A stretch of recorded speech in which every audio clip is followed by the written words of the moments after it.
Spreading lies to be known about people. Gotta reach 'em, see it around. Republican lawmakers are demanding the impeachment of D.C. District Court Chief Judge James Boasberg. New documents show he signed off on subpoenas for phone records of 10 senators, sitting senators, as part of the special counsel Jack Smith's Arctic frost investigation. The Trump administration has been undoing the weaponization of government, including within the FBI. And my next guest has an inside look into all of this. Joining me now is Fox News contributor. She is the former FBI special agent and author of the new book, The Two FBIs, The Bravery and Betrayal I Saw in My Time at the Bureau. Nicole Parker with us this morning. Great to see you. Congratulations on the book. Thank you so much, Maria. I really am honored to be with you on set. And I just have to say for your audience, you were the person that really inspired me to walk away from the FBI. I would watch your reporting and you always spoke the truth. And you have always been a great supporter and advocate for me. And I just want to personally tell you thank you. Want to get it off your chest? You're in the right place. They accuse this show of being run by boobs. Well, let me tell you about us boobs. We're real and we're spectacular. Want politics and fun sprinkled with a lot of laughs? Heard in every state in the Union and 1,000 cities around the world. We just finished 16 years of broadcast excellence, now in our 17th year. The Dave Weinbaum Show is streaming live all over the world.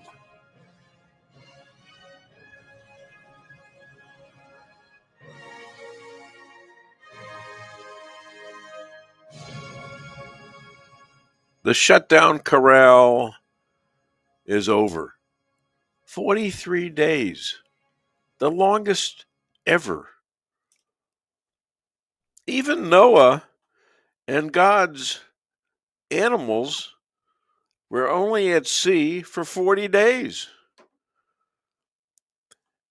The problem remains that the Democrats of today aren't sending a lot of optimism to the table and have pledged to recruit tired of Trump MAGAs to become communists who now hate Trump and America. That's right, after 20 years of efforts by people in the throes of leadership still think they are in charge. The post office was open during the shutdown, and the only thing they were sent, these Democrats, were subpoenas, criminal referrals, followed by indictments by Trump's DOJ and FBI. And these indictments aren't going to staffers as much as the Obama-Biden leadership. It looks to me like the evidence-leaving idiots of the last 10 to 20 years have forgotten how elections and failure work. The real crimes committed by Democratic leaders has the power to leave them leaderless and crippled for the next 10 years, if not forever. MAGAs, my message to you is to be the river, not the splash. It's been a crazy 10 years where we've actually had this front row seat into an incredible amount of weaponization and potentially a conspiracy against President Trump when he was candidate, when he was president. What did you see in the FBI that really soured you on all of this? That's a great question because there were so many things that I saw, Maria, but I can tell you, and I talk about it really distinctly in my book, there's an entire chapter dedicated to James Comey. James Comey changed the game. And I would tell you that on July 5th of 2016, when he got out on that press conference and he stood before the American people and said that no reasonable prosecutor would charge Hillary Clinton, and then made this prosecutorial decision, which was completely inappropriate, out of his lane, that's at the moment that I knew that the FBI had been politically weaponized. We had become a pawn. Okay, it's November 14th. It's wintertime. And I'm wearing shorts. How about that? I'm here with my lovely bride, contentious as always, Lisa Ann Weinbaum. Good morning, darling. Good morning. Yes, and thank you for my papers, which you stalled until the very last second, even though I forgot them. I agree. I was like, quit snapping people for things you forget. Yeah, like you don't. Stop it. Where's my phone? Where's my phone? Is your phone there? Yeah. There you go. Okay. Yeah. It's too Good early. morning, Too JP. early for How are that. you? Too early for that. Good. JP, thanks a lot, buddy. Yeah, JP Maxwell's here, and he's already under her thumb. Okay, I think that was planned, quite frankly, because I am a little paranoid. We have a great show today. We've got Rabbi Moshe Rothschild, who hopefully will be a little early today because he's got to get off early, which I just found out seconds ago. But we got a great show, amazing scoops. JJ Bradshaw will be on about 8:40.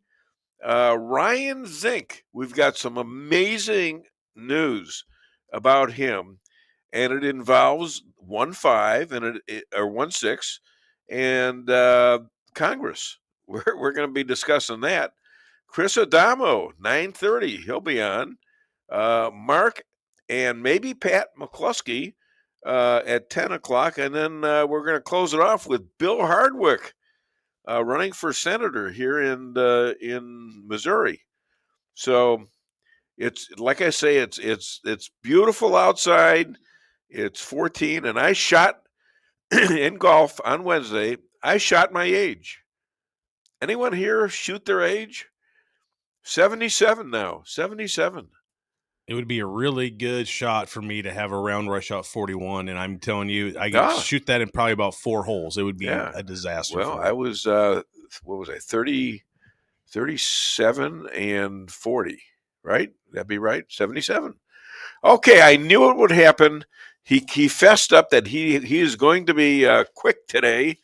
I don't know why, but it's a Sabbath there, I think, and that's going to be it. And we're going to introduce him and get whatever time he can give us. Why is my voice suddenly gone? Anyways, he's a wartime rabbi dealing with war-ending jitters. Uses contributions to provide IDF widows and their children homes and community. Please welcome all the way from Jerusalem, Rabbi Moshe Rothschild.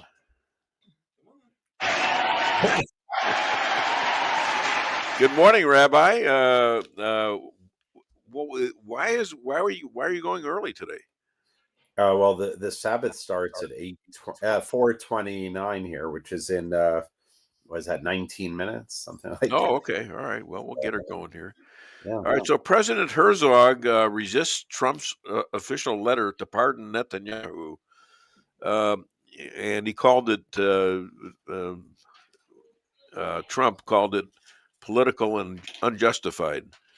Any more news on that? Right. Well, first of all, the pardon has to be requested by Netanyahu, and part of the pardon would be he'd have to admit his guilt. I'm on the Dave Weinbaum Show. My wife's calling. Right. I want an extra minute. Ask God right now. Ask God. Can I get another minute now, God? Yeah, exactly. She's calling me. All right. They teach in rabbinical school. You never refuse a call from your wife. Anyhow, so Netanyahu would have to admit his guilt and request a pardon, because you don't get pardoned simply, by being on trial here. There has to be either a conviction of guilt or there has to be an admission of guilt, and that Netanyahu has said he would never plead guilty or say he was guilty. And so that's sort of a conundrum, and so it can't be that simply Trump requests and Herzog then pardons him.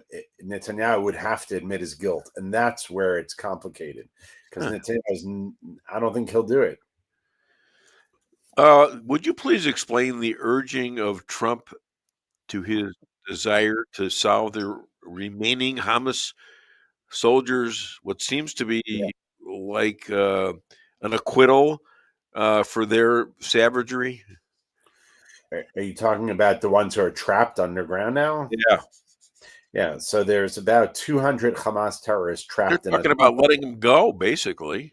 Well, I mean, first of all, the reason they're trapped is because the exit from the tunnel is on the Israel side. And so that's why they can't get out. It's not that it's blocked off. It's just if they come out on that Israel side, they'll be arrested. Okay. So, they ought to be, if not worse. Right. Well, if they come out weapons blazing, they'll be killed. If they come out with their hands up and they surrender, they'll be taken into custody. Okay. The thing is, what they want us to let them out and send them back to the Gaza side, the Hamas side. Who's they? Is that the president? No, the Hamas, the terrorists. Of course, Hamas. What does the president want done with them? Well, it's not. It isn't completely clear, but people here are concerned that President Trump is going to tell Bibi to let them go and send them back to Hamas, and that would not be very popular here. Well, how many times have you been down this mouse roll? Well, this is the first time. We've never had such a scenario where these guys are trapped, but on the Israel side. So it's I'm like talking about the whole 20 years of them. Yeah, I'm saying like we can't just kill them. So we can kill them if they fight us, but so I don't know how this one's going to end. I'm just concerned that it's not going to end well for Israel, that we're going to have a political disaster on our hands. But so Hezbollah refuses to disarm, so Israel helped them by destroying a weapons storage factory, which I think they should be grateful for that, shouldn't they? Yeah, they should be very grateful. I mean, there probably weren't a lot of casualties. Yeah. All they were telling them to do is drop your damn weapons after you attacked us viciously for 3 years. Right, exactly. Thank goodness. And, well, Hamas, right now there are 3 hostages left, 3 dead bodies of hostages left. And, they've been dragging this on. Yeah. And, the real reason Hamas is dragging this on is because they know that the next phase is the disarming of Hamas, which they will never agree to. So the first phase is the returning of all the hostages. The second phase is disarming of Hamas. So they're dragging it out because they don't want to get to that second phase. Because they don't know what Trump's going to do. They don't know what Israel's going to do when Hamas says we're not disarming. So I don't think they want to get there. Well, I think they'd understand that pretty soon they're coming after you. I mean, finally, God is back with us on that issue, isn't he? Right. You would think that that's the case. But one thing that we can predict about this region is that the only thing we can predict with certainty is that things are unpredictable. So while it seems like you can point A to B to C, that things would go in a straight line, here things don't do that. Yeah. And what would seem to be obvious, they don't disarm, we disarm them. That seems to be the obvious move, but well, here's a little quote from me. I did this in 2013, I think. Yeah. You'll never get a shark to stop attacking by appeasing it. That's correct. And that's my point in terms of Israel's behavior. Right. Has been to stop war by appeasing. I hate to say this. This isn't really Israel. It's Trump. That if Trump says, I want to preserve the quote unquote peace, and he tells Bibi not to go in guns blaring and trying to disarm them, then unfortunately we're not going to. So we're in a different situation than we were 2 years ago or 5 years ago or 10 years ago, and that it seems to be that Trump is calling the shots. And Bibi is not going to go disarm them without Trump giving him the green light. That's the reality. All right, now we're getting a lot of blowback from mainly the Charlie Kirk assassination with Tucker Carlson and Candace Owen. and various others, Charlie Kirk's wife. I'm getting the feeling that there's something going on here that and we don't really know about. Nick Fuentes also. And Nick Fuentes, yes. Yeah, they're giving him a big platform. And my friend, Mark McCuskey, is good friends with Tucker Carlson because he covered that whole thing with the 2020 invasion of his home. Well, look, I think the reality is that the golden age of America for Jews is over. And you have these young people, influencers that are that have large followings, that have, Candace Owens, Tucker Carlson, Nick Fuentes, they've like large followings. And well, are they? What about before this, when they were fairly, pro-Jewish? Like I said, Candace Owens was working. Yeah, she worked for Ben Shapiro and Prager and all the others. And when was she saying then that these evil Zionists these evil Zionists that? What does she know about being a Zionist? I don't think that Candace Owens or Tucker Carlson are principled. I think they're being driven by money. Nick Fuentes is different. Nick Fuentes has been an anti-Semite and anti-Israel for 10 years or more. He's only 25. I was saying he's a young guy, but he's been in that camp for a long time. At least he's an honest anti-Semite and anti-black and anti-everything. He reminds me of David Duke in some ways. There's wherever there's money is where Tucker Carlson and Candace and others will go. And right now, it is as Nick Fuentes said. He says now we're in a period where it's cool to be anti-Semitic, and it's like the cat's out of the bag, and they're not afraid, and they're taking on guys like Mark Levin and others. And I'm very concerned, not for the next few weeks, but in the next few years, that as a guy like, why does Mamdani win? Because the young generation, he's 35 years old, and this new generation are voting for guys like that. Not only because he's a socialist, but I think it's okay to stand up and on your platform to say you're going to kill Jews. Well, I don't think any of those people, except for possibly the last one you were talking about, were for Mandabi, yeah, whatever. And I don't see that happening. I see Mamdani got like more AOC doing this. Okay. And Mamdani got more than 50% of the vote. Right. Okay. Even if Curtis Sliwa dropped out, Cuomo would not have won. Yes. It's not mathematically possible. Yeah. So Mamdani, a guy who openly said he supports Hamas, he supports from the river to the sea. Nowadays, it doesn't matter. You can say you're gonna kill Jews, and you can still win elections. Yeah, and Candace Owen, I listened to her podcast last night, and she's talking about the Jews and the colleges, and the Jews were busy, suing those college guys. She never mentioned once from the river to the sea. Yeah. And she's saying that Jews are blacks too. They're blacks. I says, so what? I mean, we know that plenty of Jews are from Ethiopia, and plenty of them fought for the IDS and are good citizens of Israel. What does that mean? Okay, there's two things going on here. Number one is, if you talk about Candace Owens and Tucker Carlson, okay, they have big mouths and they have big followings. That's a problem. But what I'm talking about is in New York City, where there are a lot of Jews, a guy like Mamdani can openly call for genocide, intifada, revolution, river to the sea, and still get more than 50% of the vote. He got some votes from who? Jews.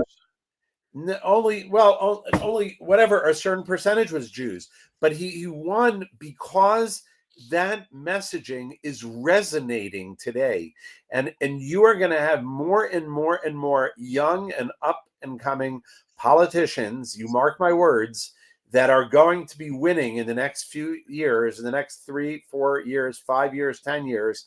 And you're going to have a huge wave of anti-Israel, anti-Semitic sentiment in the Congress, in government. It's not just going to be talking heads like Candace Owens and Tucker Carlson.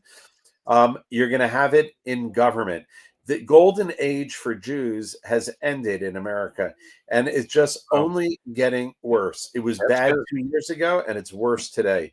And I don't think that you need to run at, or your kids do, but I do believe that at some point the grandchildren, great-grandchildren, great-great-grandchildren are not going to be welcome in America, and there's going to be a massive exodus of Jews from the United States. That's my prediction. Yeah. I probably won't be alive to see it, but you got room for us. I think we'll be long gone, but I think we've survived this long as a people, both inside Israel and outside Israel. We just got to have it straight with God that it's you can't sit here and take it. You got to fight back. America got to be in their damn face. Damn it. America has been very hospitable to the Jewish people, but if you know anything about history, not really. We were in Poland. We were in Poland for 1,000 years until it went bad. Yep. Poland was great. The word Poland in Yiddish, they used to say Poland is Polin, which means here we will stay. Yeah. And Jews were very successful in Poland and Germany, and look what happened in the end. Yeah. No one believed it could happen after 1,000 years in Poland, but Polish Jewry came to an end. Your wife told that story, and she's from where? Poland. I'm saying there are two true things of Jewish history. Number one, that every stop along the way where Jews have lived has come to an end at some point. That's number one. The other thing that's true of Jewish history is that we are always too late to get out. We're always too late to recognize it. Yeah. Because we think we can wait till we're at the edge and then we can get out. But sometimes you can't. And we've always been proven in Poland, Germany, the most recent, we waited too long to get out. I'm very happy I made a new life for my family here and for my kids. But if I had not done that, I think, maybe my kids would have had to, or my grandkids. At some point, they're going to say America it does not have a future for Jews, and it'll turn when government and starts to turn. It's hard for me to see the communist part of this because they got to turn them into communists too, and socialists and things like that. And America's fed up with that crap. That's why I say that the Democrats have shown their hand. Well, before 2020, the hand was not shown, and that was all crap, and they're paying for it now. But I think. Go ahead. I think the midterm elections will be very telling. Yeah. Look, the Democrats did well here in New Jersey and New York. Like, let's see what happens in the midterm elections. We have a lot of time till next November, I think it is. And that will be very telling to see what happens. What which direction is the wind blowing? The guy's going to shut down the buses. If Netanyahu came to New York, he's going to arrest him. Look. The governor of New York already put an end to that. She said, there's no free buses. It's not a decision of the mayor; it's a decision of the governor. Okay, but this is what people are going to be looking at. They're going to have grocery stores run by the government. It's all going to go to hell, and people are going to be moving out of there like crazy, and they already are apparently. Like California.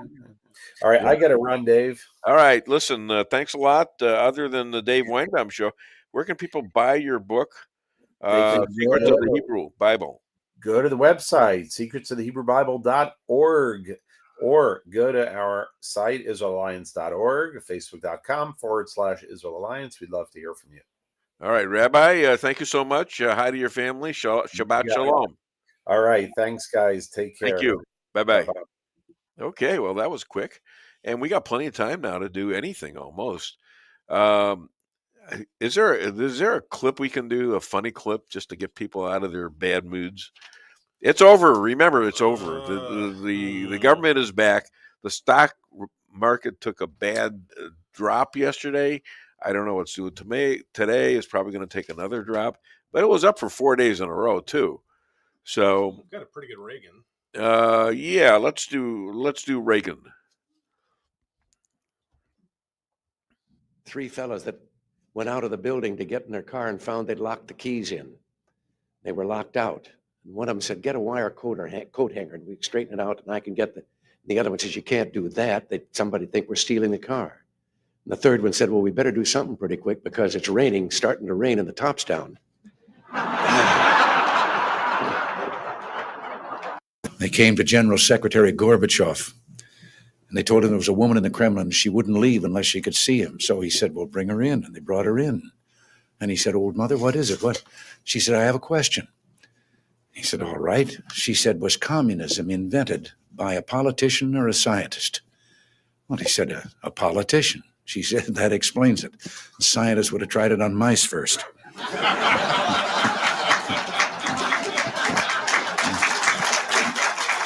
Let's do the guy with a divorce, and then we'll get a commercial.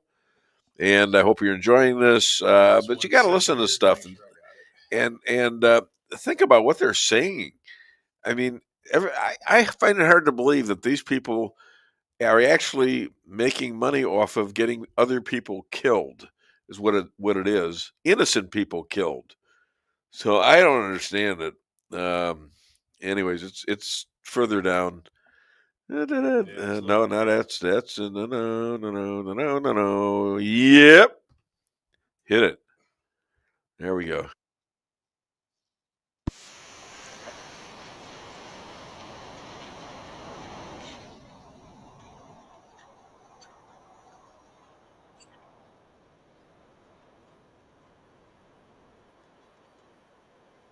You don't like that one? Oh my God. My wife hates that. There you go. I got to do a certain thing to make sure it plays right. So okay. I'm actually going to end up replaying it here just okay. to make sure it works right. What happened? I just can't take it no more. I'm getting a divorce. My wife is out after midnight and every night, going from bar to bar, driving me nuts. Can't take it no more. Well, what's she doing? She's looking for me.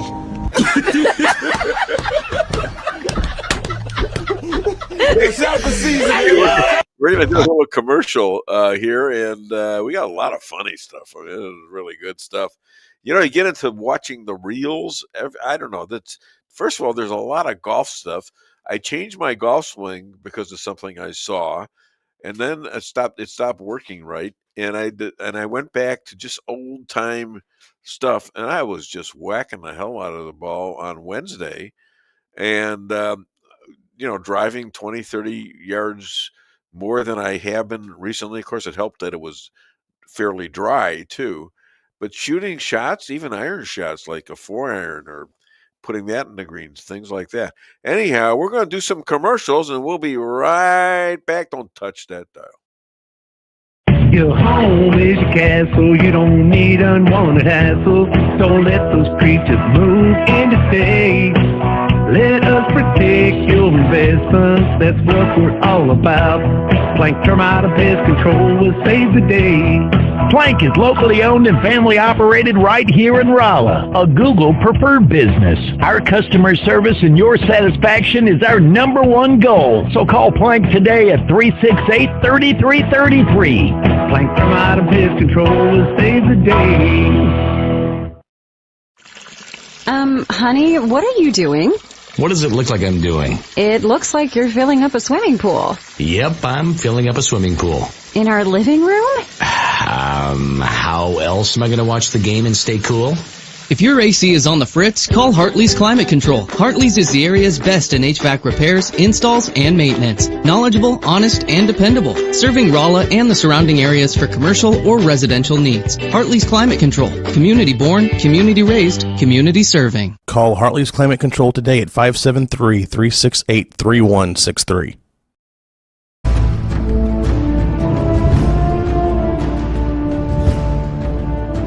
Never be too coy to tell your friends and family about koi sushi and hibachi.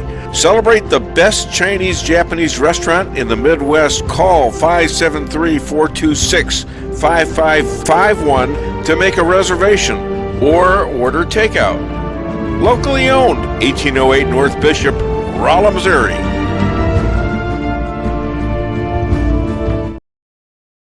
We can sum up McDonald's new crispy chicken sandwich in one word. Crispy. But also juicy and tender. Okay, it's crispy, juicy, tender. All one word. But then, also pickle. Oh, and potato bun, which is two words. Okay, we can't sum up our new crispy chicken sandwich in one word, so you'll just have to try it to understand it.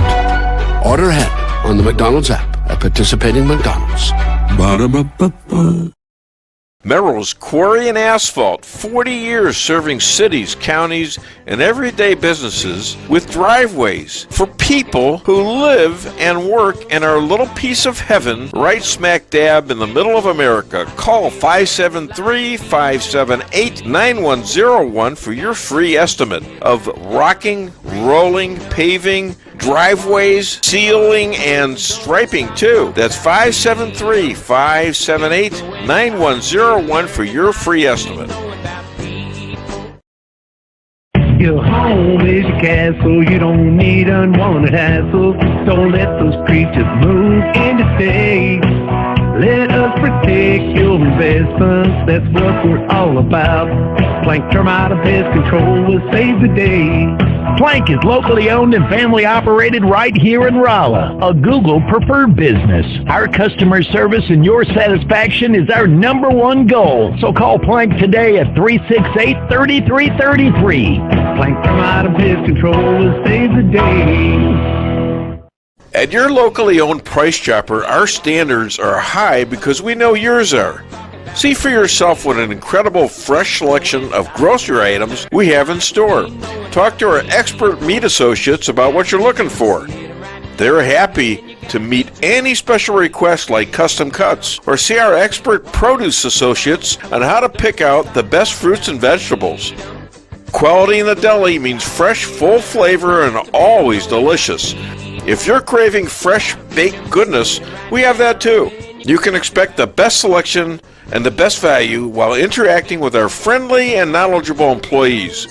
You can find what you're looking for fast and easily at the best prices at Price Chopper. Fresh savings every day.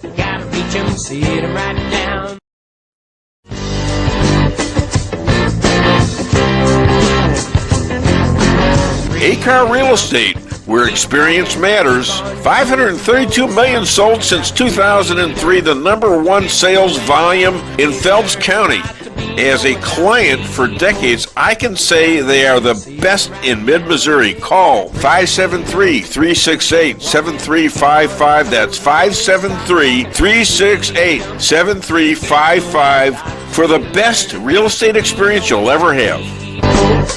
Gotta reach 'em, see it right now.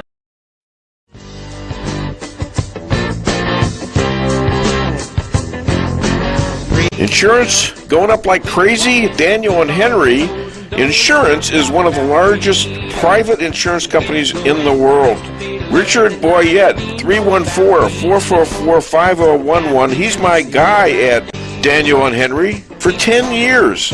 Business or personal, call Richard at 314-444-5011. He's the best.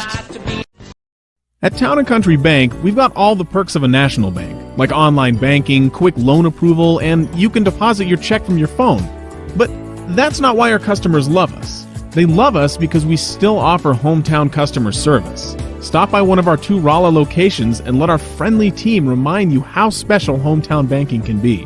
We're locally owned and will take the time to understand your needs. Smart, friendly solutions. Town & Country Bank. Member FDIC. Equal housing lender. Okay, great. We got some great people coming up at 8, about 6 minutes. We got J.J. Bradshaw, usually the leadoff guy, but we had the Rabbi on because he's got an early Sabbath, as you could see. And I wanted to ask you some stuff, but wait a minute. Let's read the clips here, the comments. By the way, if you want to call the show, 573-578-2700, or you can also reach us on Facebook, X, YouTube, and on Rumble with comments. Okay.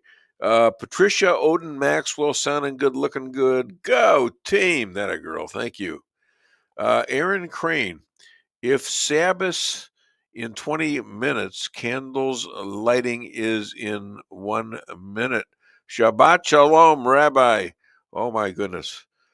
Did he do something wrong? The Dave Weinbaum Show. Given the Epstein files, would it be more practical to discuss what C.J. Vance would likely do instead of Trump? I don't know what you're talking about, quite frankly. Listen. The Democrats had how many years to release all that information? They released about 3,000 pages. The DOJ of the Trump group has released about 33,000 pages. So I think that's a dead fish. Well, here's a couple. What else do they have? Here's a couple other things. Yeah. I'm gonna bring up Vance. One, get his first name right. It's JD, not CJ. Oh. Two, okay. If this was true emails the Democrats had, why'd they wait till now to release them? They would have got this out a long time ago. So bingo. I think they're desperate and they're implicated. I'm betting they're implicated. Roy Maddox, good morning from Oklahoma. Good morning, Roy. And Aaron Crane again. Vilna, Lithuania was once called the Jerusalem of the North before the Shoah. Okay, my question is Shoah. I don't know what the difference is. Great interview, Rabbi Moshe. Thank you, John Jeffrey Bradshaw. Well, get your butt in here or something. Come on. Don't be late. He'll never be late, but he's great. Good morning, crew, from Joe Dalton. Hi, Joe. And Aaron Crane. LOL. Whoops. JD. Okay. We're having a great conversation with these people. I'll tell you what. Let's see. Oh, do the baby with the dais, okay? We're going to put another funny thing in. I mean, I got so many funny things in here. It's just incredible. Which one? Huh? Which one? You know, the baby thing with the dais, the setup to give a speech. Oh, baby Trump, yeah. Okay. The baby one, right. Right. I had a complete mind blank there. I know what you were thinking of, the baby in the womb thing. That may have been where I was going, yeah. I think so. I should be a good psychiatrist if I can figure that out. He's thinking about that. He's thinking about the baby in the womb. I could have told you that, and what would you have said? By the way, you look nice today. Thank you. You're welcome. Oh, your hair is very nice too. Oh, thank you. You're welcome. You're a little slow with the work I needed, but here we go. Fire me. But Americans are not struggling. You know, this is the worst platform. Who put this stage up here? This is the worst. The frickin' place is falling down.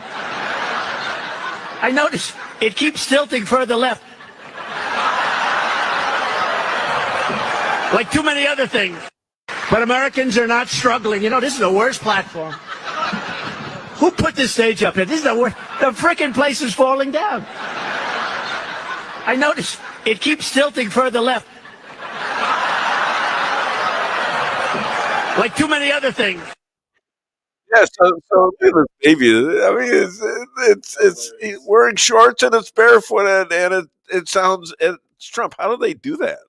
That's AI, isn't it? Yeah, they use AI to create the image, and then they superimpose Trump's voice. If you look at it real close, you can tell the lips does not specifically align with what he's saying. It's off a little bit, and that's just because they're just imposing the audio over. But it's still funny. Okay, well, it was very funny. And look who we got. Oh, my God, I'm proud of him. Apparently, he's irritated with me. I'm sure he is. This man is 257 years old, and he was around when they first started this country, pretty close to that. And he used to go out to Ye Old Tavern with Ben Franklin and George Washington, Thomas Jefferson, and pick up pioneer women. But right now he's here in my studio, not in the studio, but he's on the television kind of thingy. And please welcome John Jeffrey Bradshaw. Well, good morning, Dave. Good morning. How are you, sir? You know, I couldn't be better. This is pretty deluxe. This has been another week where we're drowning in stuff to talk about. Oh, good. And I had a tough time picking out what I wanted to lead with, but what do you say we talk about the continuing resolution for a minute or two? First off, everybody's celebrating that the government is back in business again, but consider our Congress is required to come up with a budget each and every year. They have 12 different things they need to decide on. And historically, at least in the last 50 years, we have had continuing resolutions. We keep spending flat the way it was before, and we kick that can down the road. Everybody's celebrating that the continuing resolution passed, but Dave, I want to tell you, this thing is an abomination. Congress is not doing what it was mandated to do by the Constitution. Our founding fathers saw the Congress as a group of non-permanent people, right? Folks that would come into office, do their job, and then go back to farming or whatever they were doing before.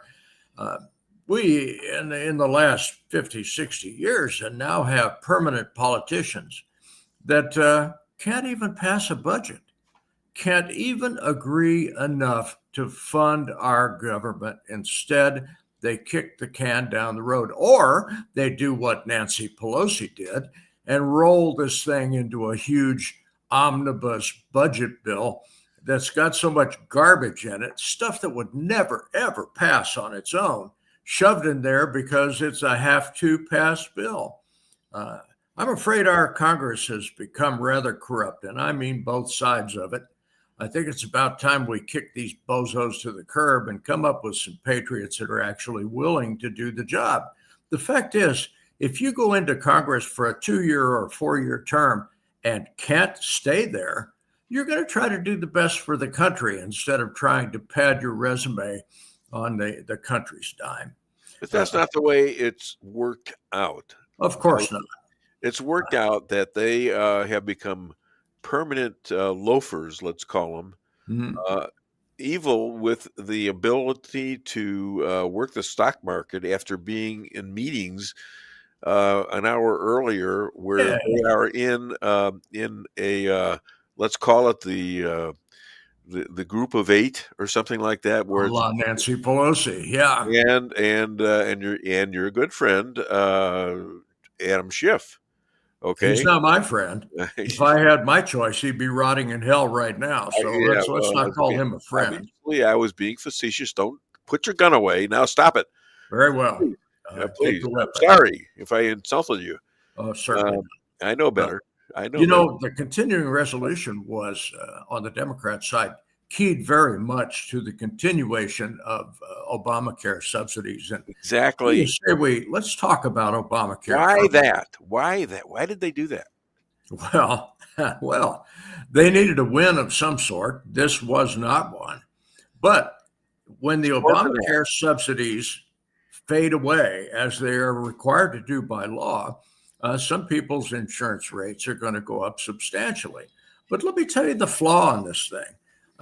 Obamacare, the Affordable Care Act, which is not at all affordable, was passed in 2009, and the vote in the Senate had not a single Republican voting for this thing. It was done in a Democrat-controlled Congress. Our friend, and I use that in quotations, Nancy Pelosi spearheaded this thing through the Democrat-controlled House, and it passed without a single Republican vote in the Senate. Now, what Obama actually wanted was not what he got. He wanted single payer. He wanted the United States government to control all health care in this country. That's right.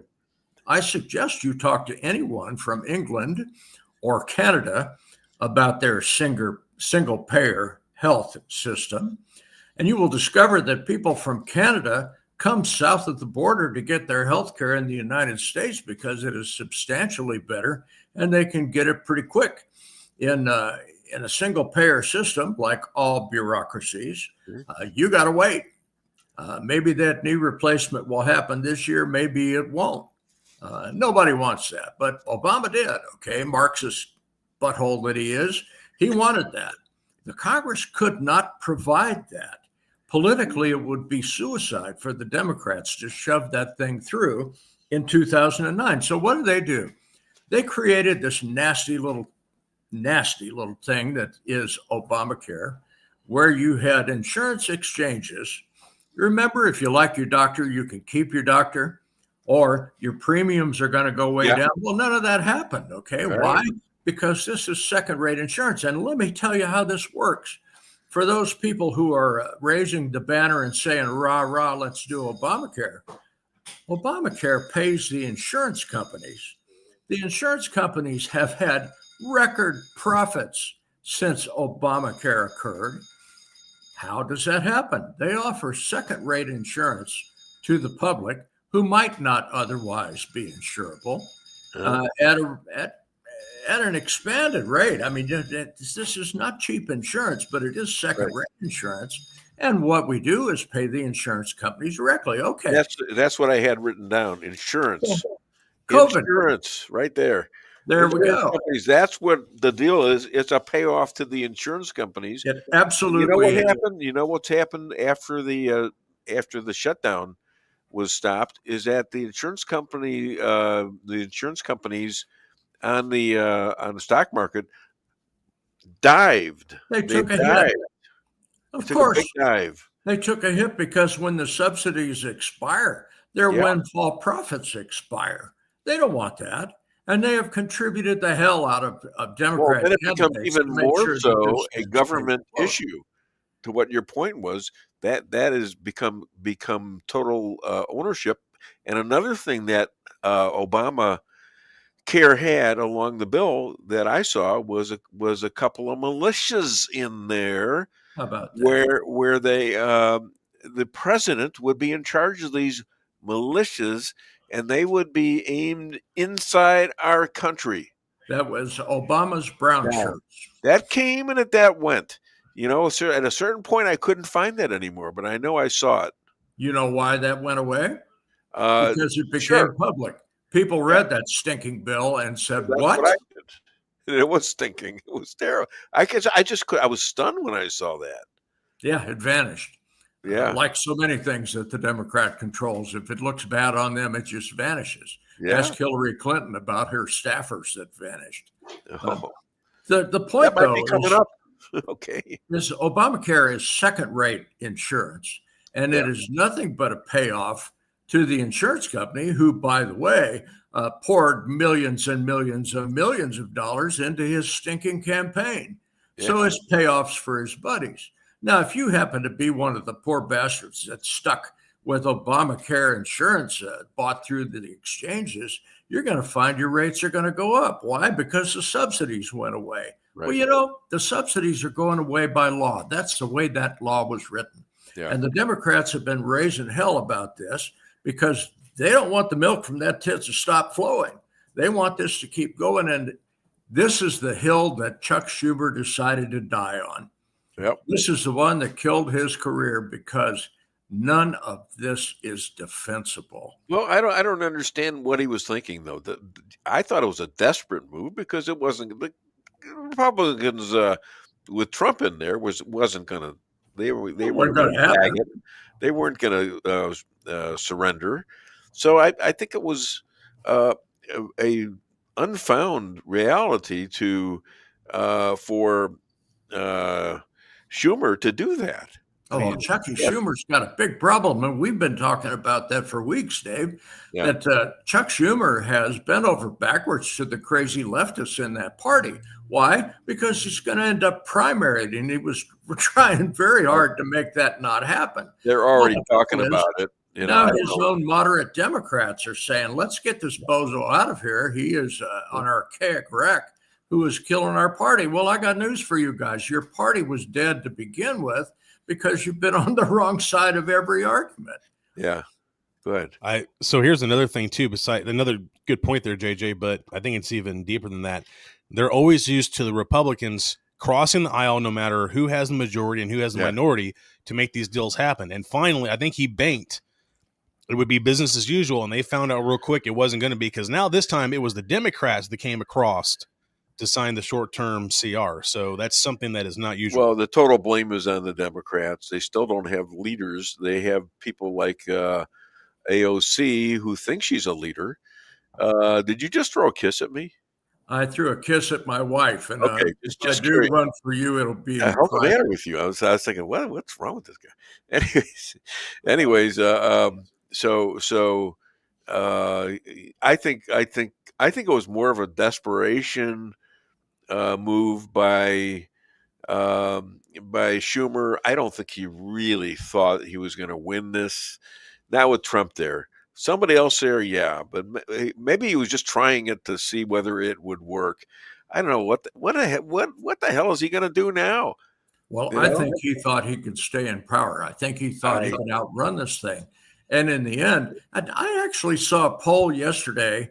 Now, this was CNN, so, you know, grain of salt, that said that Schumer and company were on the right side of this argument. Well, I turn around and I read polls all the time, Dave, and they're uniformly, with the exception of this CNN bozo, saying that the Democrats ate this thing with a knife and a fork. They really are. They're getting lambasted over this, and rightfully so, because they were in the wrong. They were way in the wrong. They got a guy at CNN that keeps pointing out as the shutdown was happening, how everybody else was going down except for Trump in polls. Yeah. Okay. He was steadfast, and his polls went up, and obviously it was a very impossible situation, but he held to his strong hand instead of caving like an idiot. All right, like some of these rhinos do, and it worked. There is another poll that I found to be extraordinarily interesting, Yes. and that is about Mike Johnson, who is the leader of the House of Representatives, the majority leader. One of the things that Mike Johnson did during this shutdown is every single day he had a press conference, and every single day he drove home the notion that this was all on the backs of the Democrats. And it's not that he just accused them of that. He brought the receipts, he brought the facts, and he pounded them with those facts. And he did it. Now, he did it very nicely, really. Oh, it's done very screaming professional. or anything. He just said what he had to say. And also Levitt, I love her. Yeah, she's brilliant as well. Oh, my. Carolyn Levitt.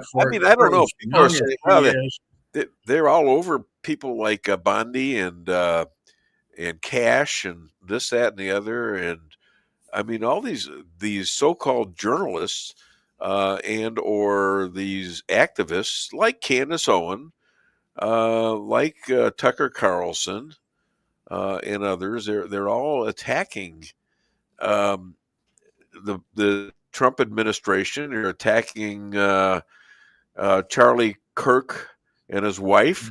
I mean, there's something going on there that's ridiculous. And you know, now I don't know if you know anything about the Charlie Kirk situation, but they're saying now it was they don't have the right person there.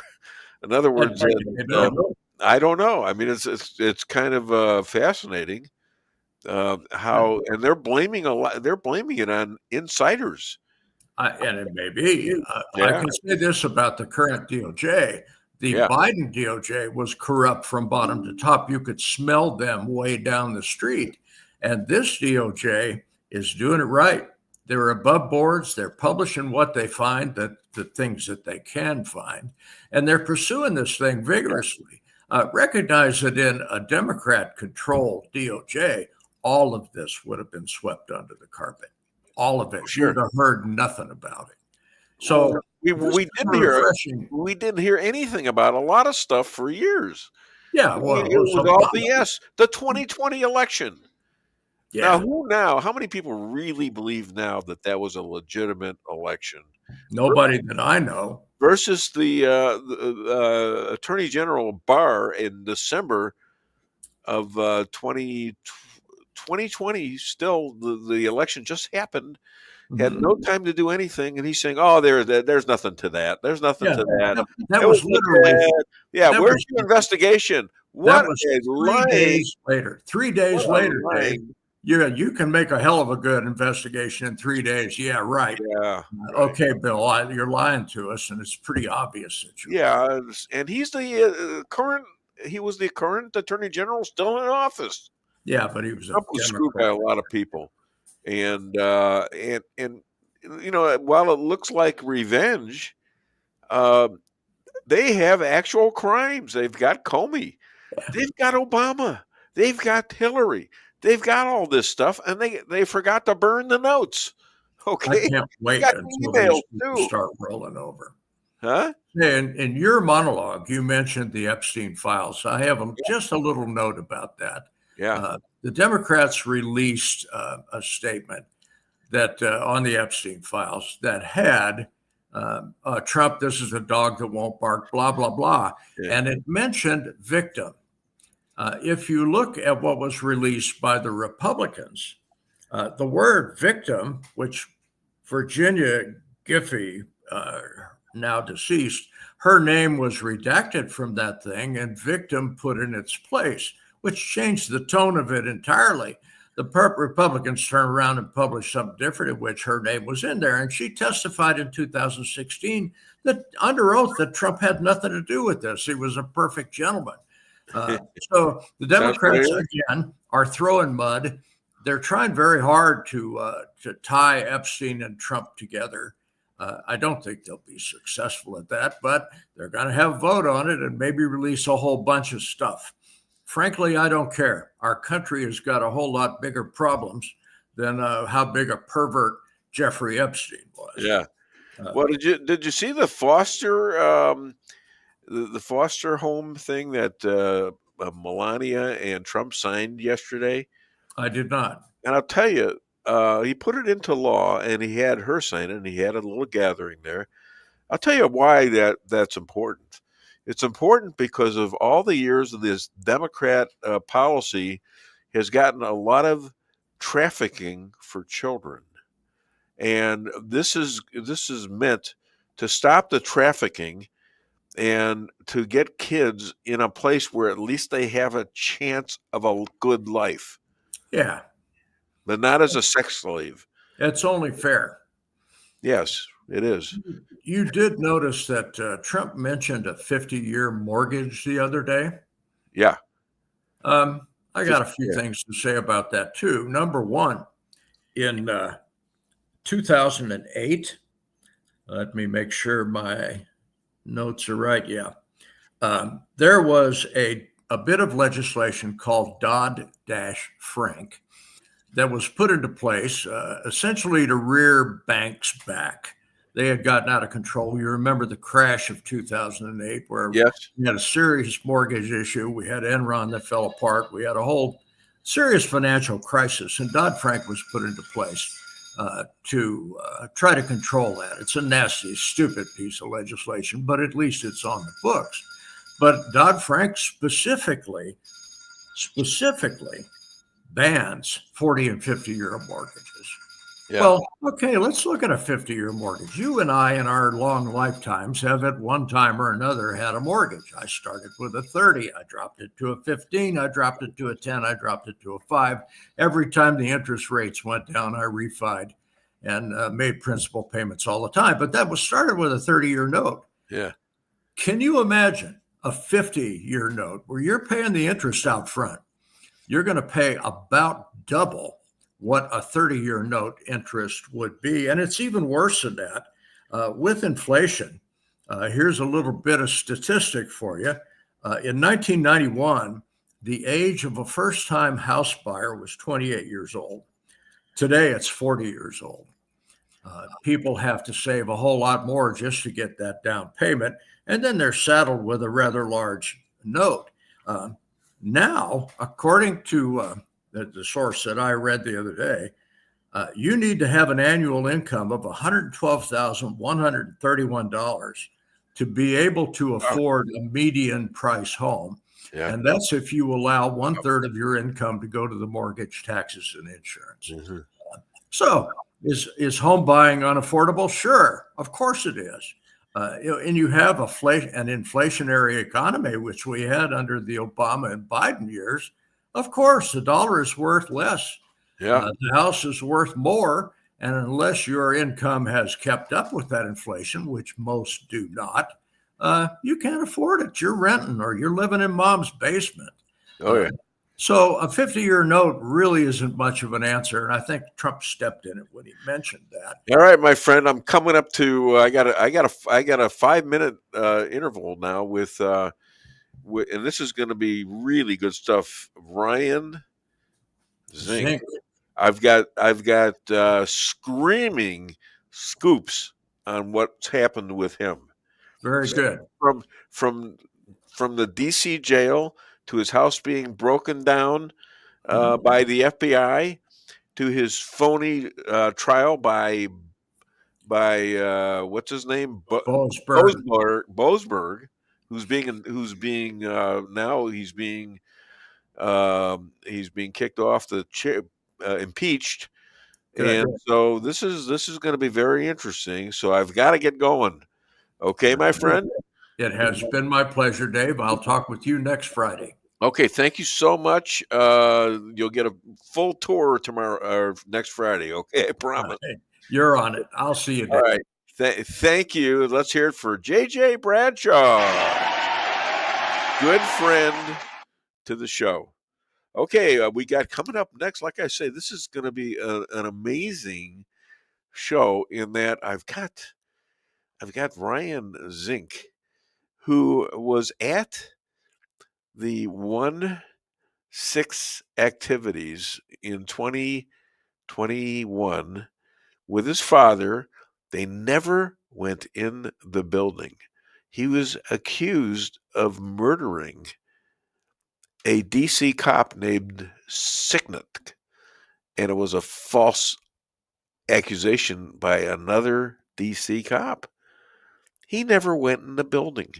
Okay, never went in the building, and yet, a couple months later, FBI came to his home in Lubbock, Texas, broke down the door, and dragged him back to DC and threw him in jail, where he was given a phony trial by Judge Boasberg. So we're going to talk to him in about 3 minutes. So until that time, let's do another clip. Let's do another clip on, we're on 3 now? Yep. Yeah, let's do 3. That's back in 2016. And what's really fascinating is when I wrote this book, I had the whole Jim Comey chapter because to me, it was a defining moment. And I thought, that's a little dated. Maybe we should take it out. Nothing's ever happened to him. But lo and behold, here we are, and everything is coming to fruition. And everything that I knew was happening at the FBI, it was happening, and I am completely validated. It is disgusting, it is despicable, and it is wrong. Well, I mean, you're right. A judge will soon review the grand jury materials in the case against Jim Comey. They want to determine whether or not to give those materials to Comey's legal team. The judge is urging DOJ prosecutors last week to do that, to give the materials over. The prosecutors appealed and suggested that the judge look over the materials first. Himself, Comey is pushing to get this case dismissed altogether. He's facing 2 federal counts of making false statements to Congress and obstruction of a criminal proceeding. We know that he has pled not guilty here, but Nicole, he wants the whole case dismissed. He's very, very all about putting everything onto everybody else. But when it comes back to himself, he wants no responsibility or accountability. And you know what, James Comey, those days are over. As an FBI agent, I talk about the 2 FBIs. FBI 1 were the good, honorable agents trying to do good work. FBI 2 was the FBI that was politically and socially weaponized, like James Comey. And you know what? There's nothing more that FBI 1 would like to see than full accountability for James Comey, because he single-handedly started the downfall and the entire destruction of the FBI, and he needs to be held accountable. He needs to face real consequences because he ruined our entire reputation. Okay, that was Nicole and Maria. She was a great FBI agent. I'm telling you, I saw guys back in 2015 when I had to have an FBI guy in there while I was interviewing the second in command in Israel. That would be Ron Dermer, and get searched for that. And I mentioned it back then, back in 2015. I said, what the hell are you guys doing over there? And the guy looked at me, and he knew exactly what I was talking about, and kind of smirked and smiled and just walked on. I didn't know I could have been in big trouble, because this is stuff that came from the White House. They were actually mini managing the DOJ and its responsibilities with FBI and CIA and Department of Defense, now the Department of War.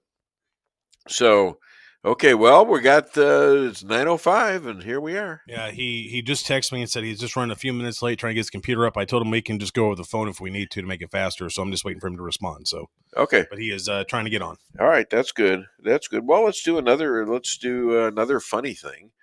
What do we got here? We've got it's cold. It's so cold outside. Why don't we do that? Because it's going to get warmer, and that's towards the end too, I think. Yeah. I'm always giving you stuff towards there she is. Let's do it. Okay. Yeah. Tell me what you think of this stuff, because I think it's so funny. Here we go.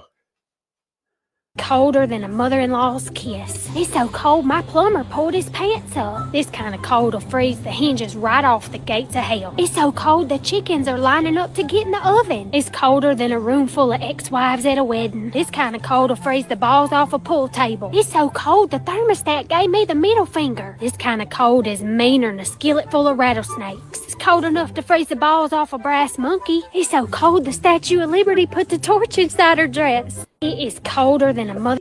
Okay. I don't know. I kind of thought that was funny. I don't know. What do you think? I laughed today and I laughed at rehearsal yesterday. Yeah, I know. So, anyways, we've got, after Ryan Zinke, we've got Chris Adamo. He's always good. He's a tough little Sicilian. A Sicilian living in Wyoming. What is that? What does that ring a bell to me? I don't understand it. And I've called him a Catholic a couple times because I thought most Italians were Catholic, but apparently he's not. And he gets mad every time. Then I accused him of having a relationship with what's her name? Cheney. Cheney, yeah, Liz Cheney. Liz Cheney, whose father just died, and he gets mad at that. I was once in an elevator with her, Liz Cheney, and said hi. She said hi, and that was about it. But her father was something else. He was there with Nixon, wasn't he? Or was he?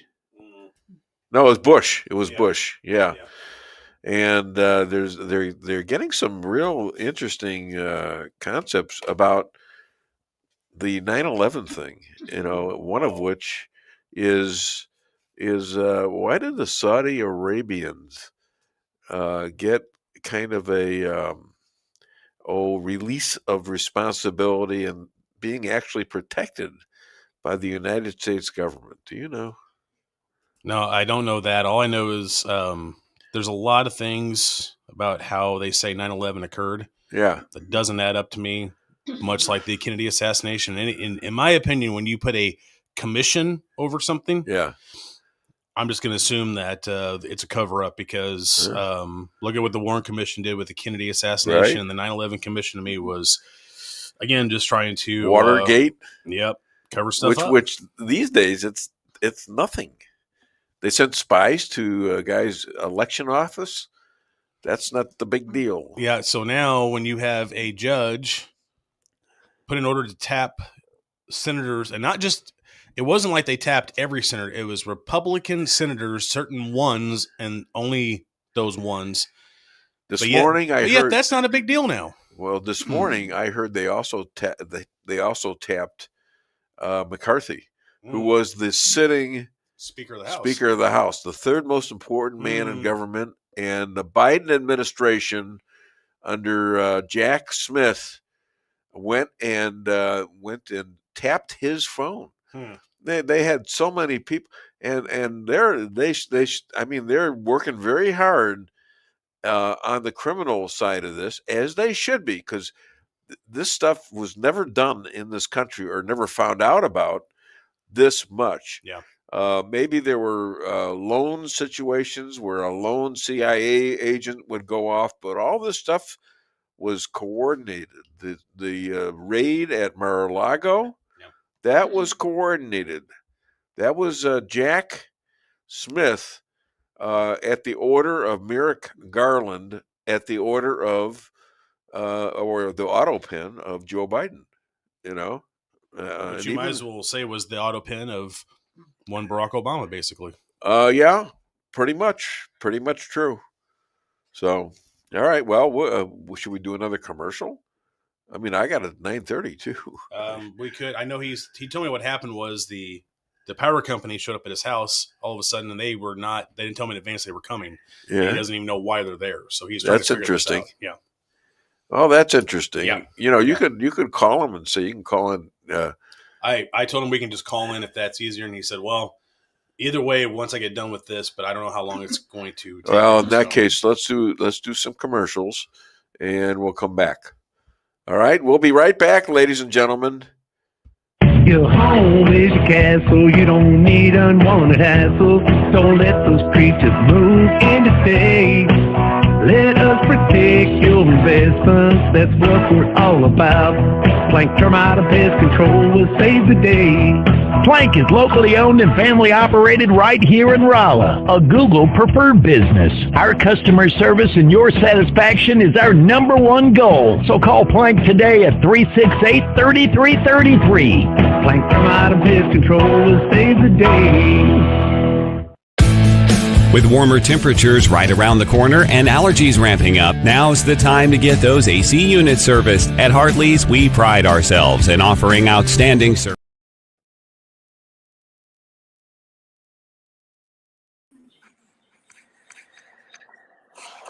About you, getting a little worried about you, Ryan. Let me introduce you to my audience here today. My next guest is Texas Tough. Does he look like he's Texas Tough? I think he does.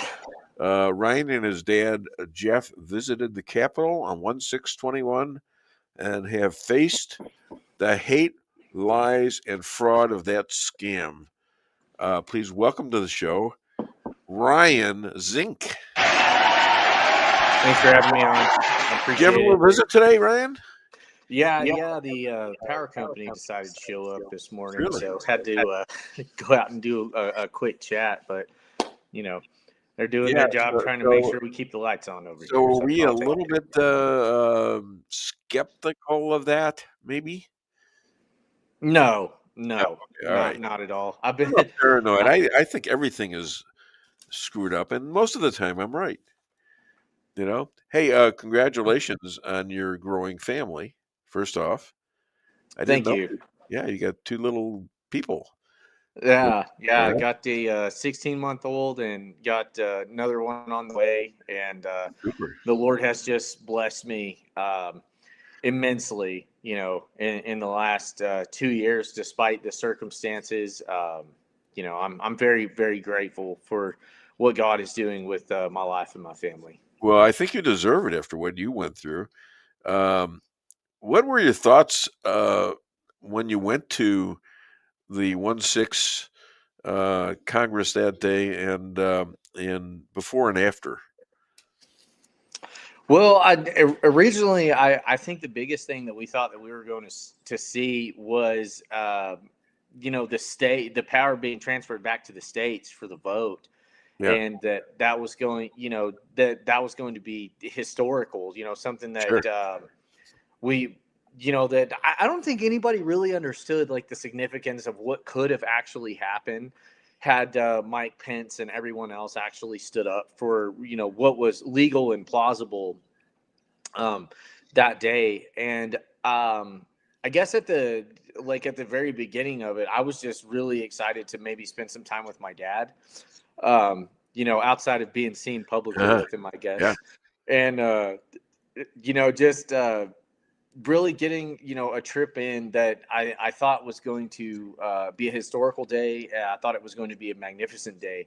And then to, actually live through what I consider to be the largest government overreach and constitutional violation period in the United States history. Yeah. It's just surreal to kind of come out on the other side of this and then, see that like the Senate is paying themselves $500,000 for the Biden administration, listening to their campaigns. And yet there's 1,500 families that have just been destroyed over the last, 5 years, going on 5 years that it just doesn't make sense anymore. So when you were there, I'm sure you were in the Capitol building. Is that true?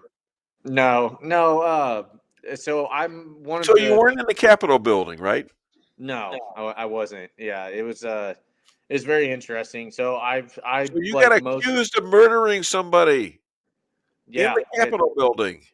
Yeah, at first, yeah, they tried to blame Brian Sicknick's death on me. Yeah. And a lot of the others, but that's kind of not uncommon. Who's they? Who's they tried to? That would be the FBI, the Capitol Police, and I'll specifically go into it's the DC crime circuit over there. Everyone that basically wears a Democrat badge in Washington DC, the extreme far left, and then the January 6th committee, the original one with Liz Cheney, Kinzinger, and then of course. The ever always vigilant and highly anticipated Benny Thompson, just a complete fabrication, a total show of like, what can we make up and what can we make stick because we know that we're going to get convictions in DC. So they arrested you right away and put you in jail, right? Or was there something else going on? What else? So I was arrested just shy of a month later. I was arrested. Where were you? I was in Lubbock, Texas, where my hometown here, and it was on February 4th, and it was somewhere between like 4:00 in the morning and 6 a.m. Really? Was when they served the warrant. Yeah. And did they just knock on the door? Did they have a No, warrant? they drove through the front of my house with a 12-foot battering ram. They what now? They drove through the front of my house with a 12-foot battering ram. Really? And who was with you there? Luckily, it was just me and the dogs. The only problem is now I have 2 dogs that any single noise in the morning, both of them have been highly traumatized. Yeah. So, yeah, the feds, the FBI, when they came into my house, they actually flash banged my dogs multiple times. I have a fat chocolate lab and a very small pappy. So have these guys ever called you up and says, I might have made a mistake? Any one of them? No. So I have a platform, that I ran for Congress, and I asked for whistleblowers to come forward in the area. And it seems that even during trial, I knew, several ranking officials that were here that, I tried to go to help for. I actually called every Republican office in the state of Texas as well as the United States at one point. And there were only 2 people that I could get, to actually even pay attention to me. And I do like to say those names. I do disagree with some of the policies of, a few of these people. But Congressman George Santos was he's got a mixed background. I'll tell you what, some people love the guy and others hate him. Yeah, well, he's always been very nice. He's been very friendly. Yeah. He was one of the only people that actually sat down and listened to me. Mm-hmm. And then the other is Dustin Burrows, the current Speaker of the House for the state of Texas. Okay. And Dustin wrote a letter for me. That's not an endorsement. I'm not endorsing Dustin. in this current cycle, because I am declaring, so I have to make sure that I have these conversations. Okay, about I what's going feel on. an announcement coming on. Do we have any announcement? So We don't have any announcement music, right? Okay, let's make the announcement now, so that everybody can hear. What are you doing now? What were you thinking, and why are you doing it? So after a decade, and over a decade, Congressman Jody Arrington is retiring from Congressional District 19. He made the announcement earlier this week, and I feel like there is a great opportunity for somebody to step into that place, and I would like to fulfill that role to represent the people of Congressional District 19.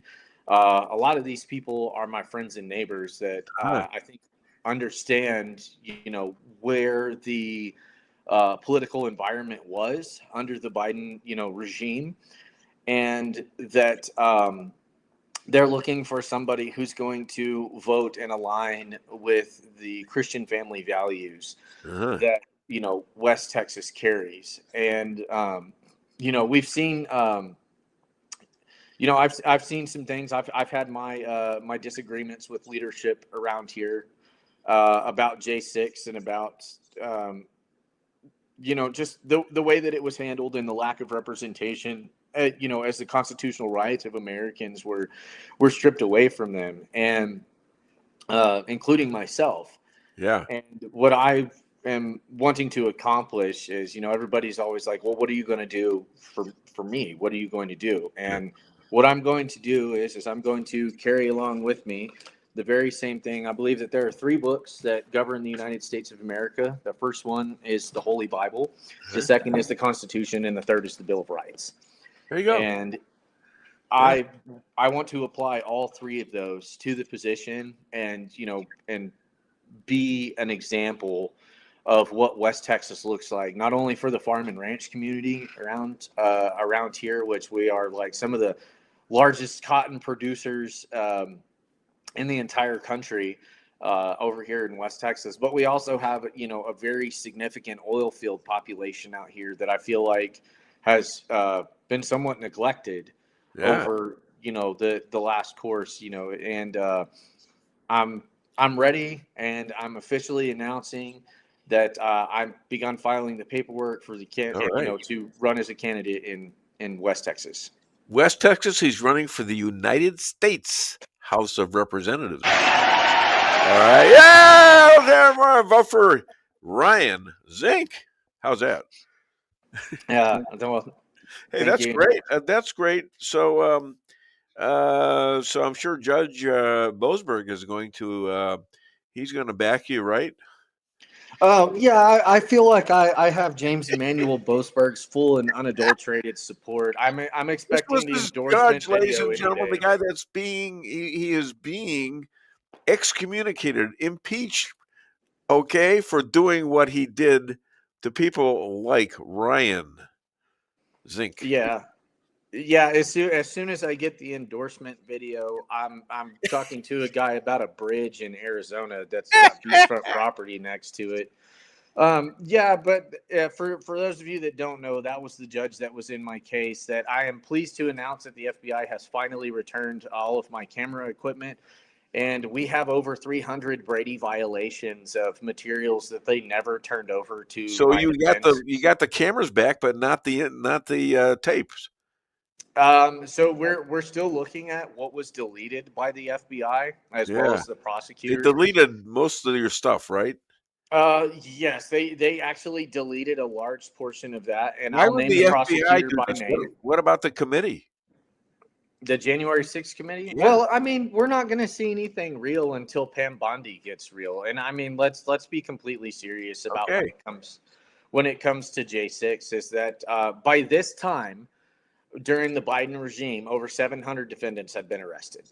Yeah. So when you're looking at the scale and operation of, what a unconstitutional, anarchy of government looks like, that just has free and total reign through the Patriot Act. Let's mind you, it's one of the things that I have in my crosshairs as if I get the opportunity to represent, is I would like to repeal the Patriot Act. It's going to take the Department of Justice. We need transparency from all of our 3-letter agencies, which I know is kind of like asking for fire that makes gold as it burns across the plains. But there has to be accountability. If the Senate can be paid $500,000 for individuals that had their, just their phone calls screened or their communications monitored, and they kind of get to backdoor that and come in, then the American people who had their lives affected by J6, I feel like deserve so much more. The Patriot Act, that was for 9/11, right? That's correct. And they created a thing called the FISA court. Correct. And the FISA court is one of the ways that James Comey got an inside with them and convinced them to start to spy on Donald Trump. And not just that, amongst other people, and it doesn't even have to just go as far as Donald Trump. As a matter of fact, I would put probably my next paycheck on there being hundreds of people that witnessed this show that were actually monitored through the FISA courts during the Biden administration. Because if you were speaking out against the Biden administration, if you were in the cell phone of someone who was at the Capitol on January 6th, you were being monitored. They were placing people into programs like with TSA called Quiet Skies, where this was monitoring. I was one of those people that, despite the fact that I never went in the building, never assaulted anyone, and never damaged anything at the Capitol on January 6th, I was still searched and was, and I'm talking about at every single gate of an airport. There were 4 S's that were at the bottom of a plane ticket. And all of these go through the FISA court. All of these stem from the fact that the United States government has basically said whoever is in power, if they have opposition from the other side, can now go and make that person a terrorist, put them under the FISA warrant. And the FISA warrant, you don't have to be notified, and they will just monitor you for whatever they see fit. It sounds like you're in Russia, doesn't it? That's what they do to people in Russia.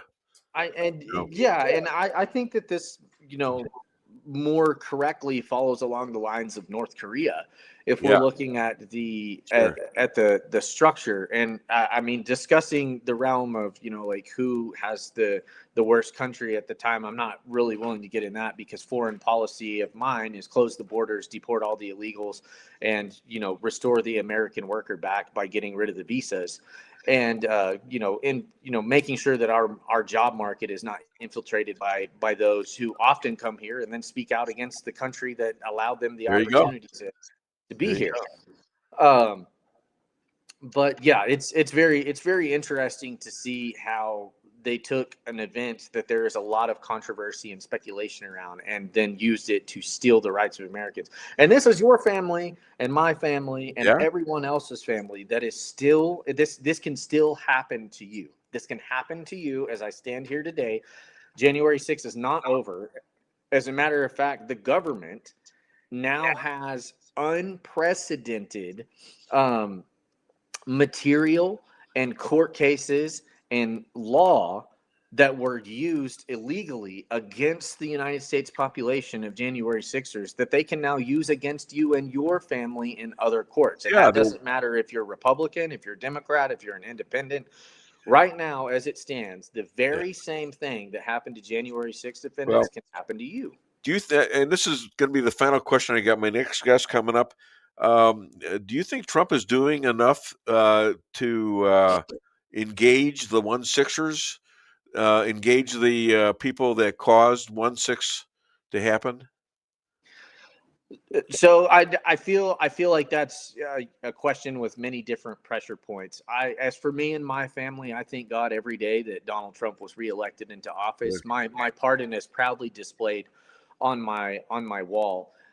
However, I do feel like Donald Trump oftentimes is misled by those that are around him when it comes to full transparency. And I will openly call out the individuals that I do not see any action from when it comes to this, because there have been no arrests. And Pam Bondi and Kash Patel have not done a good job, I feel like, being transparent. If we go all the way through the Epstein files and everything, where is it? Where's the footage from January 6th? Where's the truth? Where are the arrests? That's what, Mark McCluskey is going to be on after my next guest, Chris Adamo. So you might want to listen to that too, because obviously I think he kind of represents you, right? So I'm represented by Roots Justice. I'm represented by Roger Roots. We are working with with Peter Tickton and Mark McCluskey on multiple different avenue cases, because I am proud to announce that I am suing the federal government over their Brady violations, as well as the false imprisonment and incarceration of myself, because of multiple different things that we've discovered after the feds released all of my stuff back to me.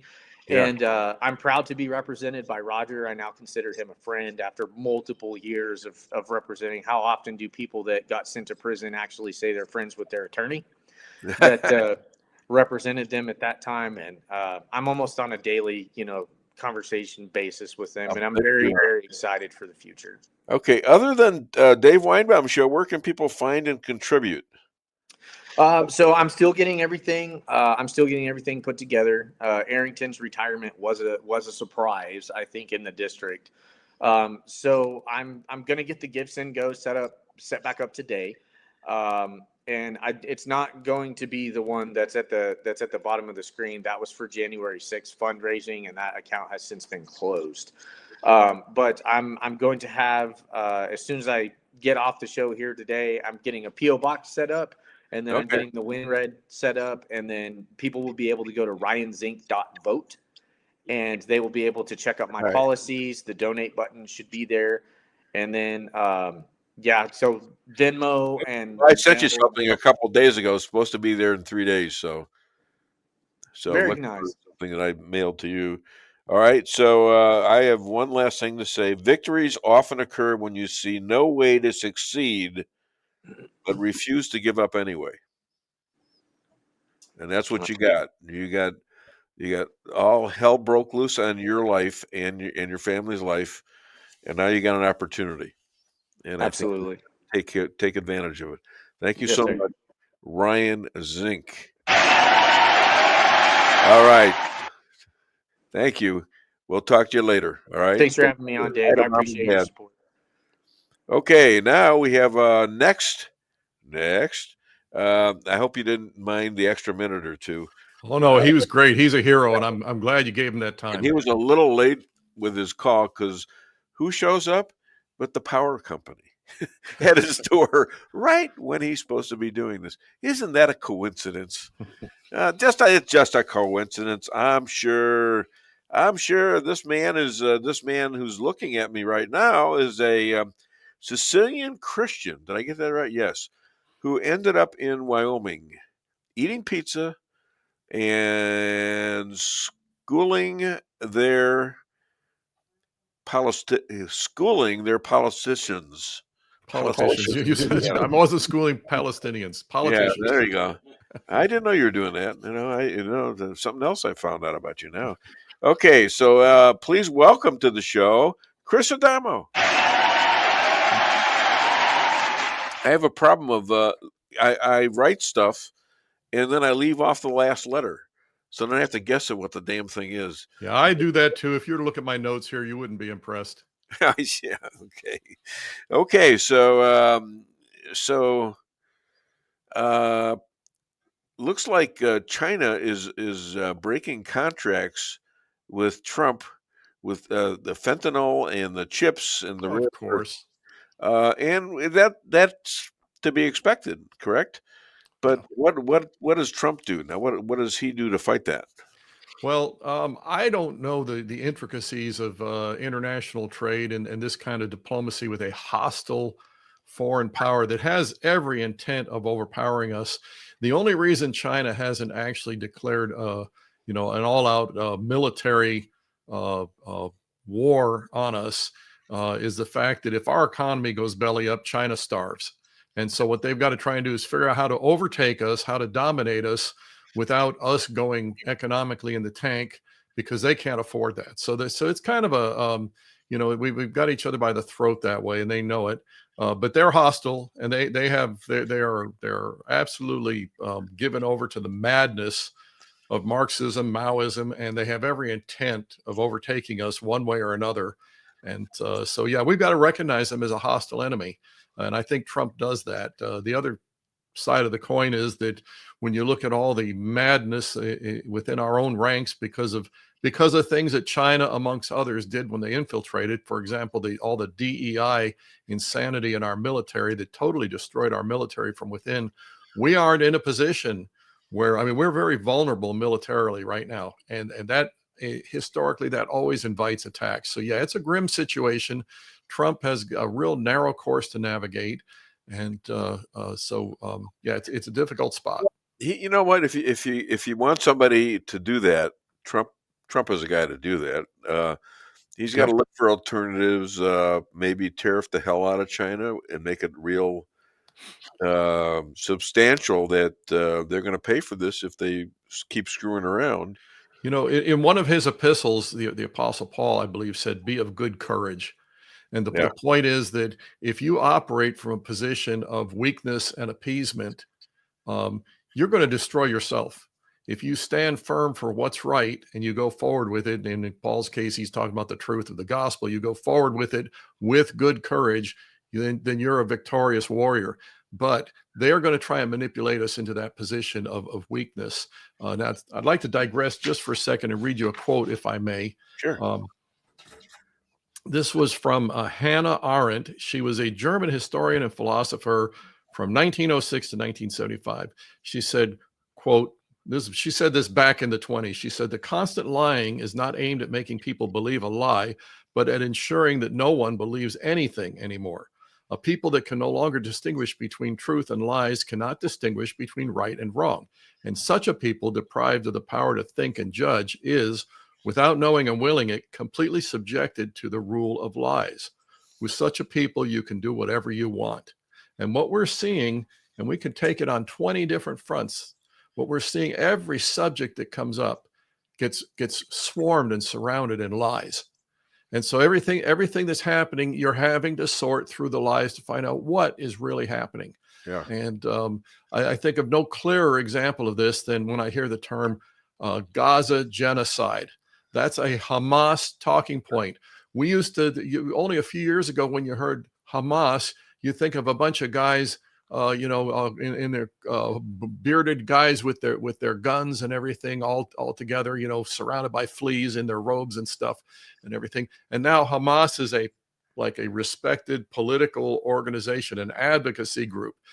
Okay. And they're out there spreading this propaganda of Gaza genocide. Nobody's talking about the fact that if Hamas hadn't have attacked so brutally and so viciously on October 7th, 2023, there wouldn't be any backlash from Israel. Everything would be peaceful right now. But you get the lie out there, the Hamas genocide, and then the most that we can come up with, if we're not careful, is, well, everybody's guilty. Both sides do it. This is how the lies mask and overcome the truth. Well, I think that's why they finally conceded that they couldn't just have a ceasefire every year since about 2005. Right. That it was getting more and more expensive in Israeli lives, and all the money they were getting from the whole world to dig more tunnels, to dig schools, and the attacks keep happening. Yeah, put schools into, and they kept happening every year or so. They'd get it's like a job. They got a job, and then they started taking hostages and found out, holy cow, $1.5 billion for each person. This is a moneymaker. Yeah, no hostages there. They're just covering the last dead ones. Now, so here's what we're talking about. We're talking about good versus evil, and we can spot this. This is how we sort through the lies and truth. You can spot the evil if you dig in a little bit. Let me just give you another hostage situation. I remember Rush Limbaugh used to open his program during the Clinton years with "America held hostage." Okay, this whole government shutdown madness was the Democrats trying to hold America hostage. They were, if we cause enough suffering, America will demand that the Republicans cave, and then we can blame the Republicans for the suffering. And that's what happened with Bob Dole during the Clinton years, and that's what Schumer was going to do it. Well, it backfired on them completely this week. But what are the look at the Democrats? For that? What's what that? Are the repercussions for that of the Democrats, from the Democrats who failed miserably? Yep. Except they're still trying to point fingers of blame at the Republicans. It's like, okay, we caused the shutdown. We ended the shutdown when the heat got turned up, but it's all the Republicans' fault. I don't think people believe that. Well, if you tell a lie, remember, Democrats don't believe it. No. Well, unfortunately, they have their voting base that will believe anything. They've got people in the Democrat Party that believe a man can become a woman. Okay, if you believe that, you'll believe anything. Okay, but so that's very rare. They're not. The AOC is saying, "Well, I talked to a bunch of MAGAs here recently, and they're thinking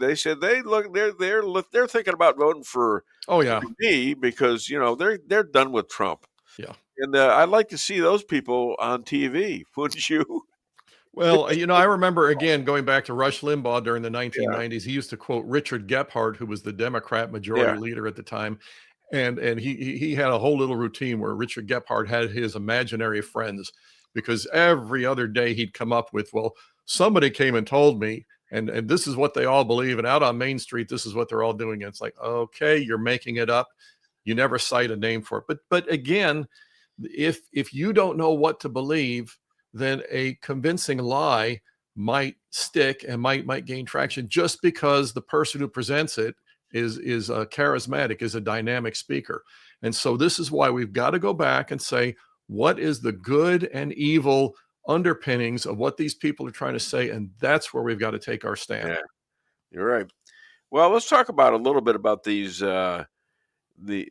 previous elections here in New Jersey and Virginia and New York. In the last, let's say, couple of years, New Jersey and New York have lost $117 billion. $117 billion, biggest wealth loss in U.S. history, getting killed by low tax states. Now that means that they are sucking wind right now, and have been for the last couple of years. What's going to happen now in New York with Zohan running the show? If they get their way, you and I'll end up footing that bill. That's what's going to happen. That's the plan. Well, we ain't going to do that. Well, that depends on the 2026 midterms and the 2028 election. Yeah. Because if they get their way, you and I will end up footing the bill. That's how they've done it in the past. It started back in the 1970s. New York was $4 billion in debt. New York City was $4 billion in debt. Okay, $4 billion back then was the NASA budget for the entire year, and that's how much in debt New York was because of their insane socialistic programs even back then. And they were raising taxes, which is choking business, and so people move out, so they raise taxes more. Go figure. But were there protests against the socialists back then? I don't think so. I think the protests were still in favor of the socialists back then. Look at the riots in Chicago. Well, there was a lot of that. There was a lot of ignorance. People are getting informed because of things like the Dave Weinbaum Show. That's my point. They're getting also. I don't want to say indoctrinated, but they're getting the knowledge of what socialism does. Yeah. That's our objective has got to be to do that. I remember a really good meme. I find it, I'll send it to you. It shows a mousetrap and it says, this is socialism. There's a reason why the cheese in the mousetrap is free. And this is socialism. We entrap you with these promises of free goodies. And by the time you've been trapped, then you realize you need to do something about it. It's too late. And this is why every socialist regime that actually rises to power, the first thing that they do when they actually take total dominance of the government, first thing they do is shut down free speech. Sure. And they're doing a good job of that. Trump derangement syndrome, Jimmy Kimmel's wife is dropping her own conservative family because she wants people to justify this. Because now she's a good wife who is now lovingly going to leave her family to be with her husband. She's a good white woman. Okay, seriously. Oh, I hear you. Now she's going to be very popular with all the liberals, all the America haters, and diss her own family. Okay. Let me go back to maybe I'll get JP to hold up the book there if you want. Yeah, but this is a point that a defining point in how leftists operate, and I explain it at length here in my book. Which, by the way, people, this will be a really good Christmas present for your kids going off to college after the winter break here. Yeah. So that you're aware of the indoctrination that goes on. Anyway, back to Kimmel and his wife.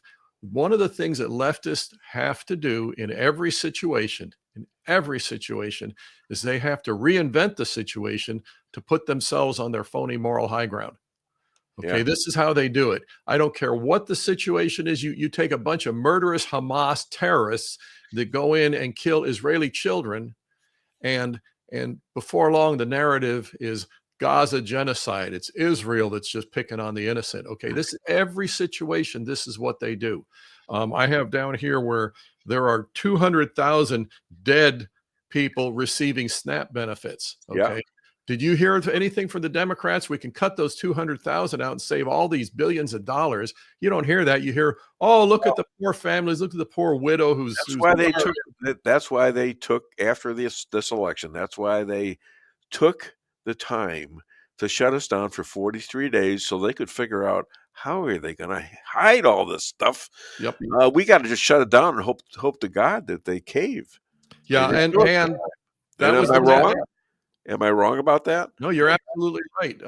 And one of the things I say, and as a matter of fact, I've said this ever since the 1990s, when Bob Dole caved in the Bill Clinton shutdown, and Bob Dole said enough is enough. From that point forward, it was Bob Dole saying, hey, we apologize for what we did wrong. At that point, he accepted the blame. It was the Republican shutdown. It's been the Republicans have gotten blamed ever since until Donald Trump called it the Schumer shutdown, which is what it is.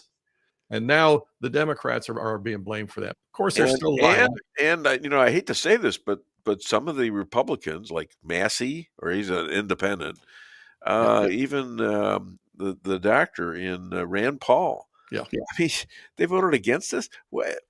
They both got to be primaried. And both of those guys, out of one side of their mouths, they'll be talking about the Constitution, the Constitution, the Constitution. Right. And yet, when it comes right down to it, they will not fight the enemy of the Constitution because you're not the perfect. You and I, we don't do everything perfectly. So they'll give the enemy a free pass at that point. Okay, let's talk a little bit about the stuff that's going on right now on Charlie Kirk's assassination. Oh gosh. Cash was called out, first of all, by Candace Owens, whose girlfriend left him. And she says the IDF, that's the Israeli Defense Force, females are somehow culpable in the killing of Charlie. Then criticized the defense of Jews being unmercifully kicked out of colleges that they're paying a good tuition for. I mean, this is Candace Owens who's saying this stuff, and similar stuff is being said by Tucker Carlson. Here again, what's going on? You have back to that Hannah Arendt quote that I gave you in the beginning. If you tell this massive onslaught of lies, people say, well, it's all nonsense, and they reject all of it, including the facts. Okay, But we're looking at people that we thought were are friends. Yeah, And the Jew especially. I like Candace Owens. I did send her a couple of things, and she liked what I said and all this other stuff. And all of a sudden, she don't like Jews. Zionist. Is that a dirty word now? That's a dirty word to her. When you hear this crowd saying America first, I'm talking about the Candace crowd. I'm not talking about patriots who say God and country. People like you and me say God and country because God comes first. We do things his way. He'll bless our country. Okay. Yeah, I'm all for that. Yeah. When I hear America first, America only, I hear Deutschland über alles. Okay. And it's just a variation of that. It's the same mindset. It's morally debased. And people like Candace Owen, they get into the spotlight and they get blinded by the spotlight. And at some point, this Tucker Carlson also, they suddenly think it's not about the issues. It's about me. I'm such a famous, loved person. I'm so adored by everybody. I can change reality just by spewing my edicts. And they start doing this, and they'll contradict themselves from one day to the next. They have, yeah, and that's what I get off of Candace Owens. But the only thing that she used to work for Ben Shapiro. The only thing that never changes with her. What happened? Now the only thing that never changed with her, never changes, is Candace Owen. In any moment, she's got her moral compass painted on the palm of her hand. Any which way she goes, she can go backwards. She can go any which way, but her moral compass is painted right here. She's right. She's right. That's the only thing that never changes. She's smarter than that. She's smarter. Tucker Carlson is smarter than that. It's not a matter of smarts. To get money? It's not a matter of smarts. It's a matter of integrity. Why are you doing what you're doing? Are you doing it because you want to see the truth advanced, or are you doing it because you want the fame and fortune? Well, that makes you infamous in my mind. And eventually, and ridiculous and not to be listened to. I mean, I want to listen. I listened to her for last night for a whole hour while I was doing show prep. You have my sympathy. I can't listen to her for more than a few minutes before it's like I can't immerse myself in this madness. All the crap was about because I had some contact. Well, and you have to learn about it. I actually had met Tucker Carlson, and both of them were great, I thought. And all of a sudden, at the same time, about the same time, all of them now are just seething in this hate Jew, blame everything on the Jews mentality. At some point down the road, you watch.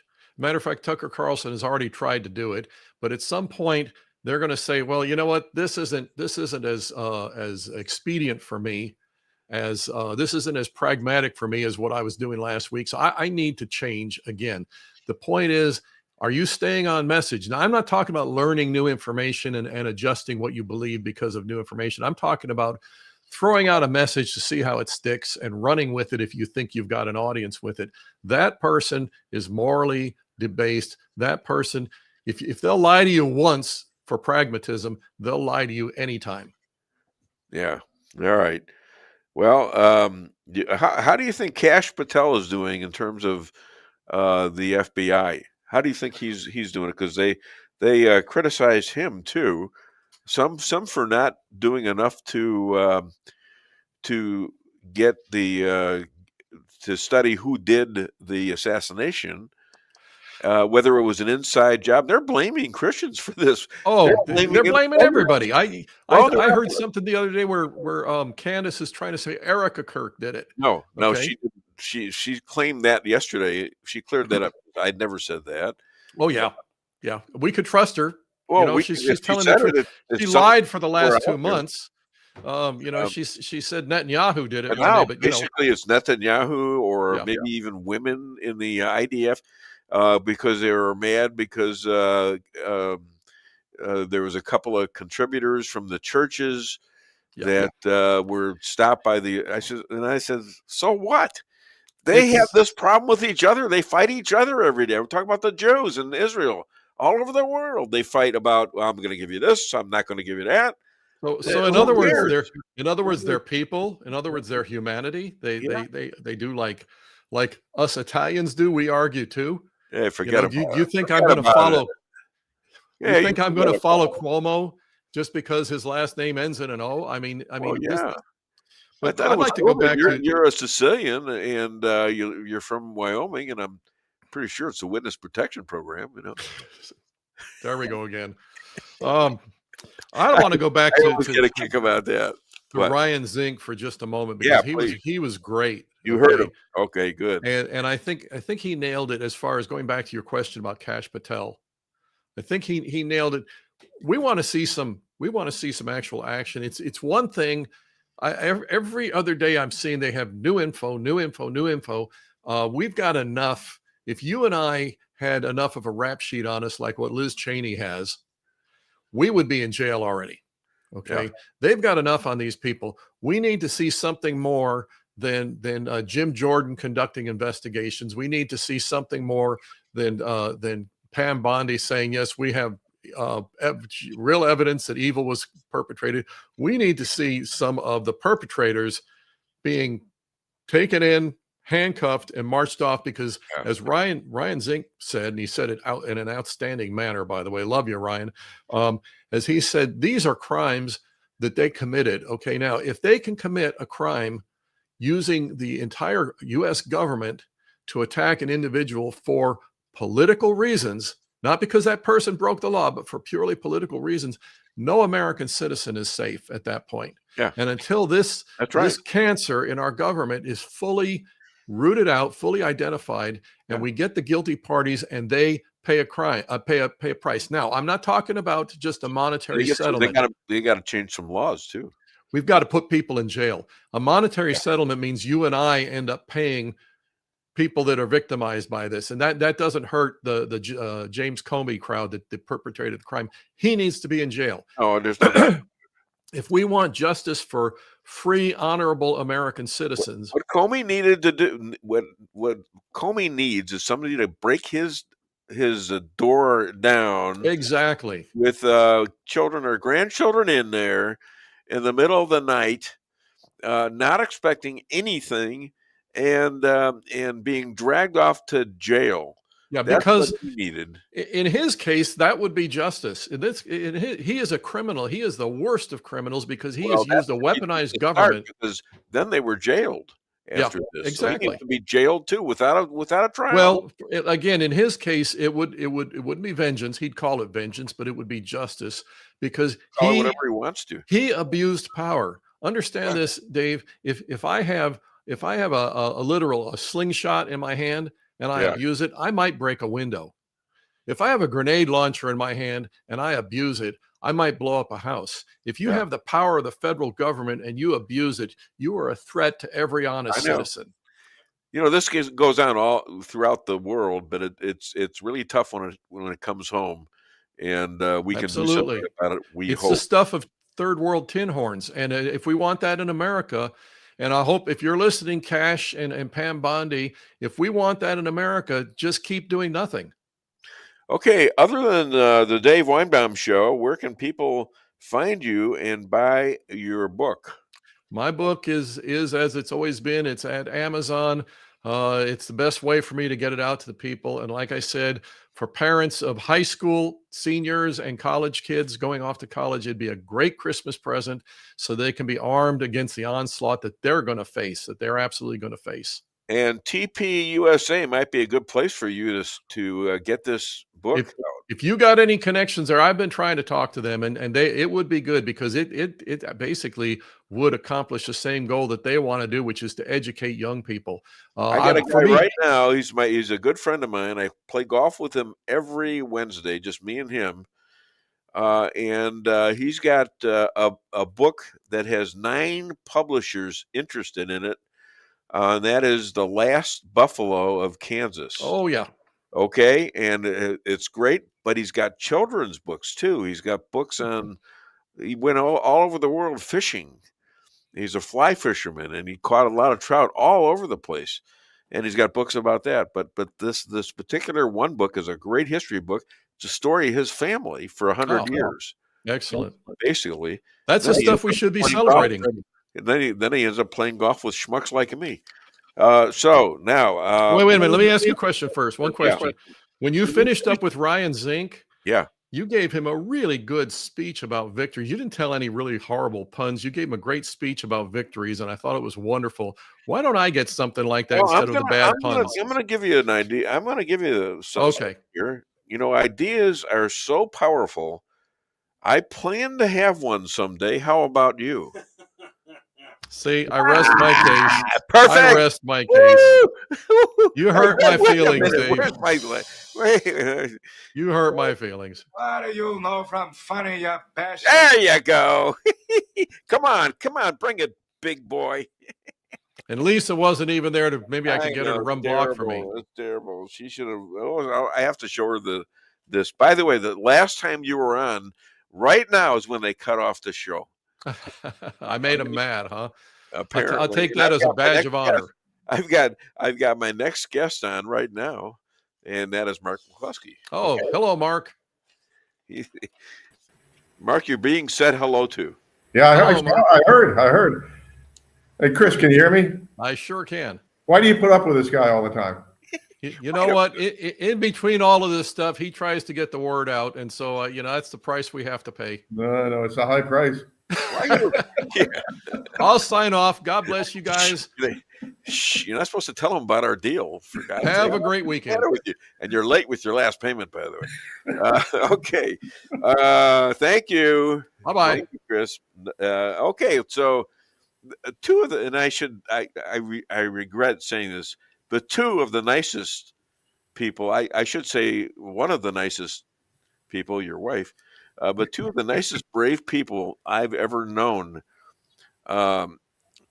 Their house and lives were attacked in 2020, led by Carrie Bush from the Democrat Congress.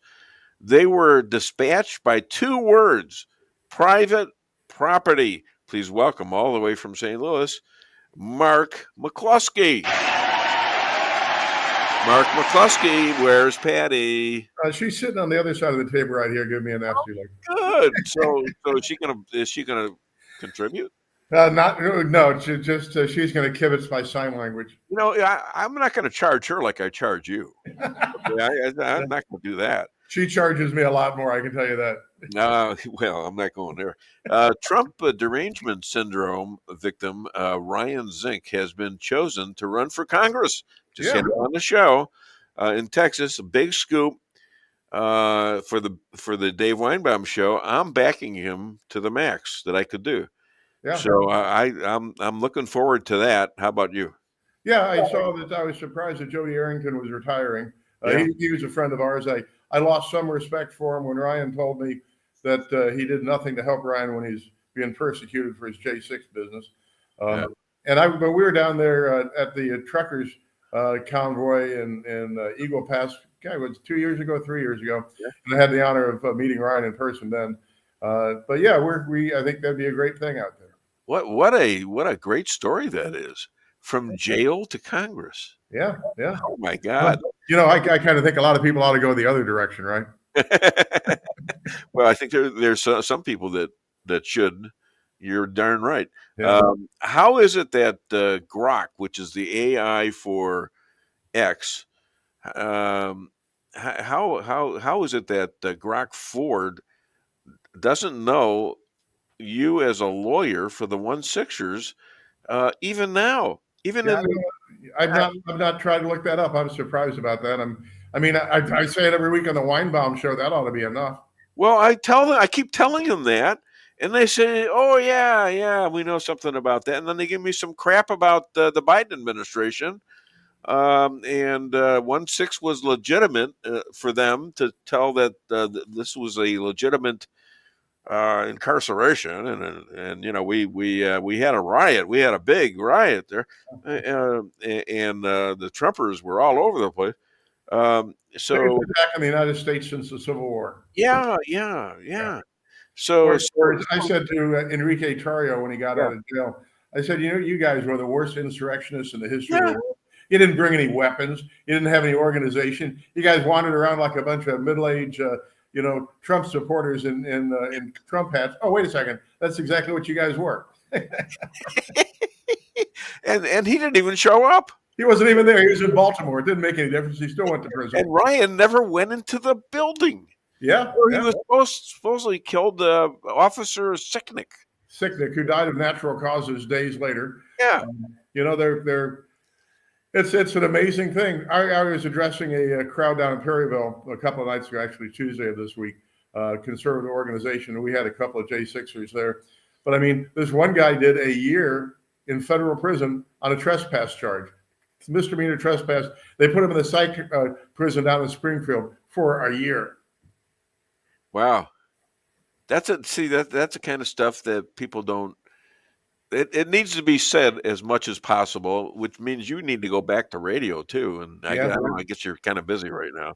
Well, I've been thinking about that today. I need to get the word out more. I do as many radio shows as I can. I make as many personal appearances as I can. But the mainstream media won't care. Fox has not mentioned a word about January 6th in 5 years. I noticed. Yeah, I noticed nobody talks about it. So that they're under certain commands. That's what I like about doing this show, and you probably like about it. You got, now you're on radio. They can tell you what to do.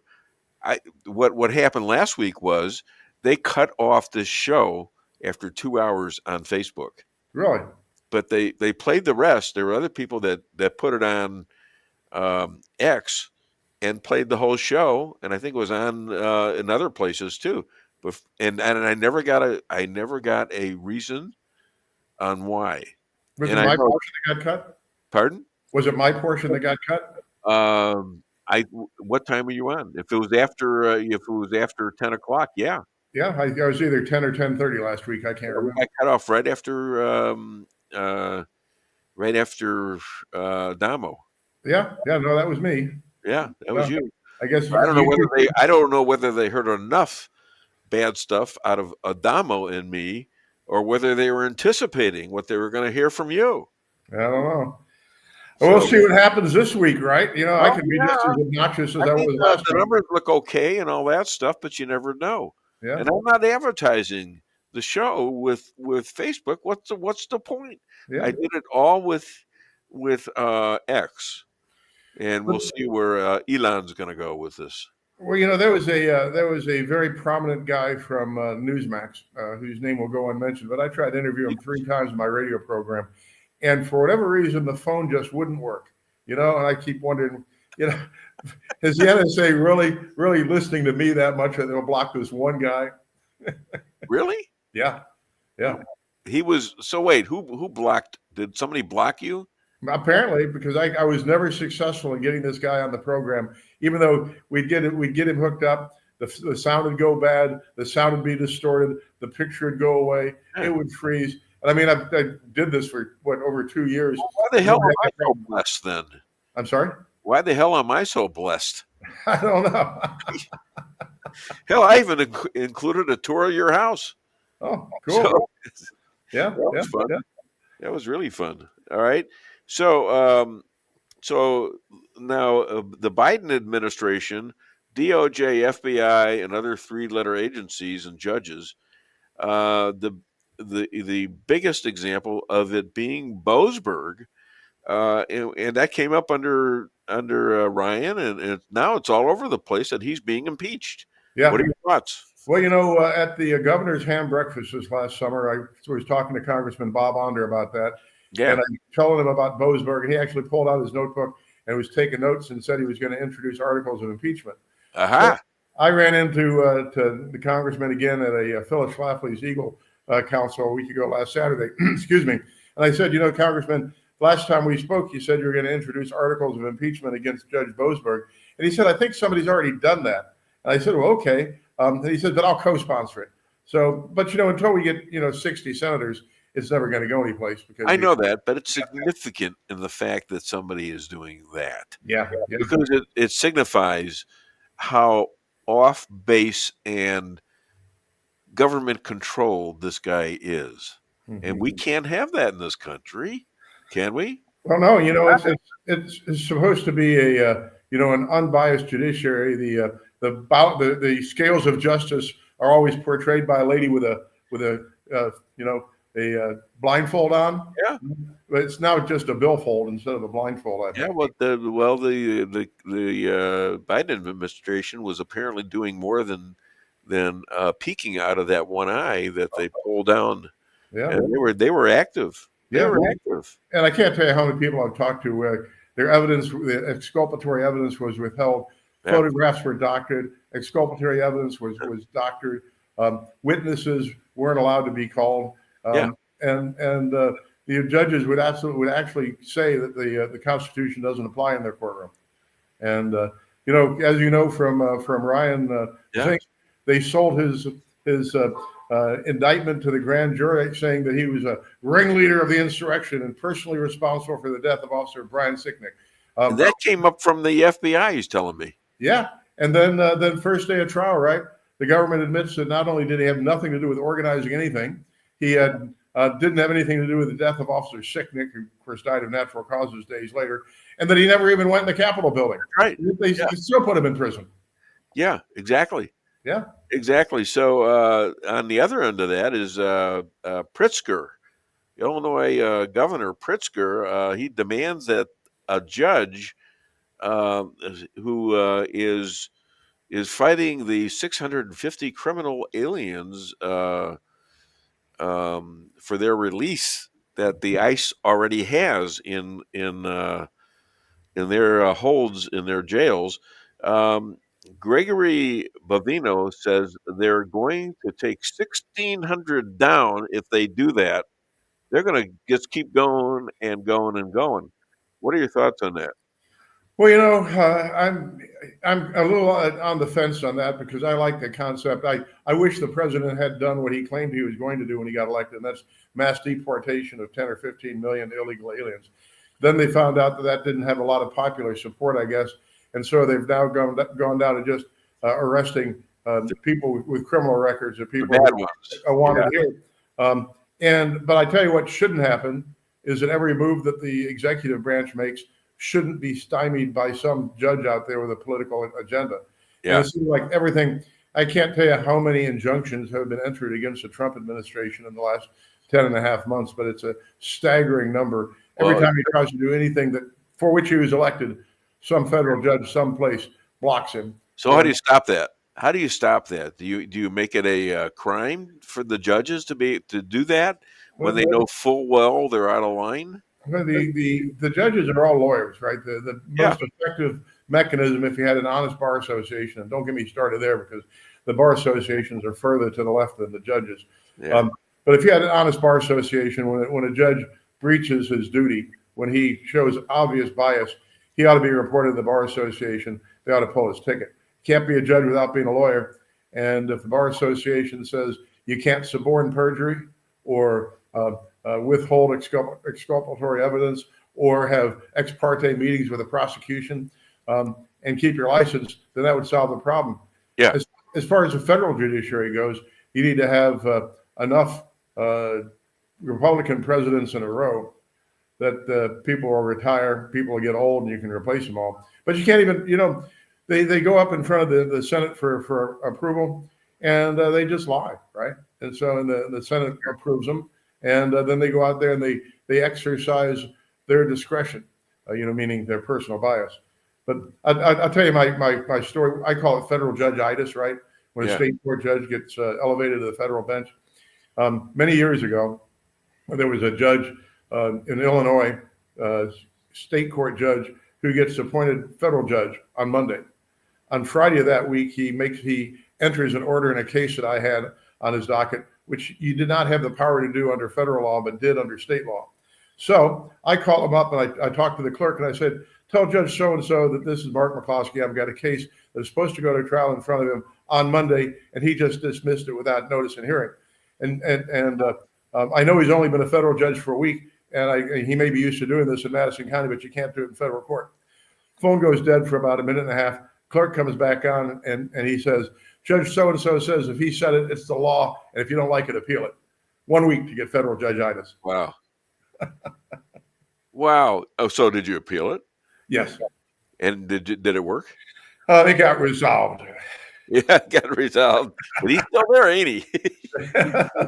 Well, no, he's gone to meet his maker now, so that's the only reason I know that. It's good to be the judge, baby. Good to be the judge. You're still a lawyer, and you're still learning that, aren't you? Well, I try going to court sometimes in a dress, but they just throw me out. Well, what you ought to do is tell them, well, secretly, I'm a woman. Then you'll get on. There you go. Swalwell criminally probed $1.2 million, having a home in D.C. and in California, and he's treating it like a badge of war. Look what they're doing to me. What do you think? Compared to sleeping with a Chinese spy, I suppose his home mortgage is kind of small in comparison, but he's a total snake. Yeah. Well, I hear she was very tiny. She chopped stick. Anyways, you're gonna get some hate mail on that one. What do you know from funny? Come on. What do you know from funny, you bastard? Okay, besides me, who else would you recommend for an indictment? Yeah, that's besides me now. Keep those words in your mind. Dems are purging their staffs right now because they're looking for people that might rat on them, I guess. So who else would you recommend to be tried? Well, I think Merrick Garland, for example, the old yeah, well, this is never mentioned. Yeah, I mean, he was responsible for the vast majority of this. Christopher Wray, of course, at the FBI. Nancy Pelosi, Chuck Schumer. Yeah. The new Adam Schiff. How about Adam Schiff? I was just going to say the new senator from California, Adam Schiff. Now he is probably the most bald-faced liar. I mean, if he ever told the truth, it was just on accident, right? But my favorite one was when he was allegedly reading the transcript of President Trump's conversation with Volodymyr Zelensky, right back in the first impeachment, and he's just making it all up, right? He's just and the fact that Congress is allowed to lie to you, but you're not allowed to lie to Congress. You lie to Congress, you go to prison. Congress lies to you, and they get reelected or make $350 million like Nancy Pelosi. Well, and that's another thing that Schiff was good at, and that was making money, being on a very, very secret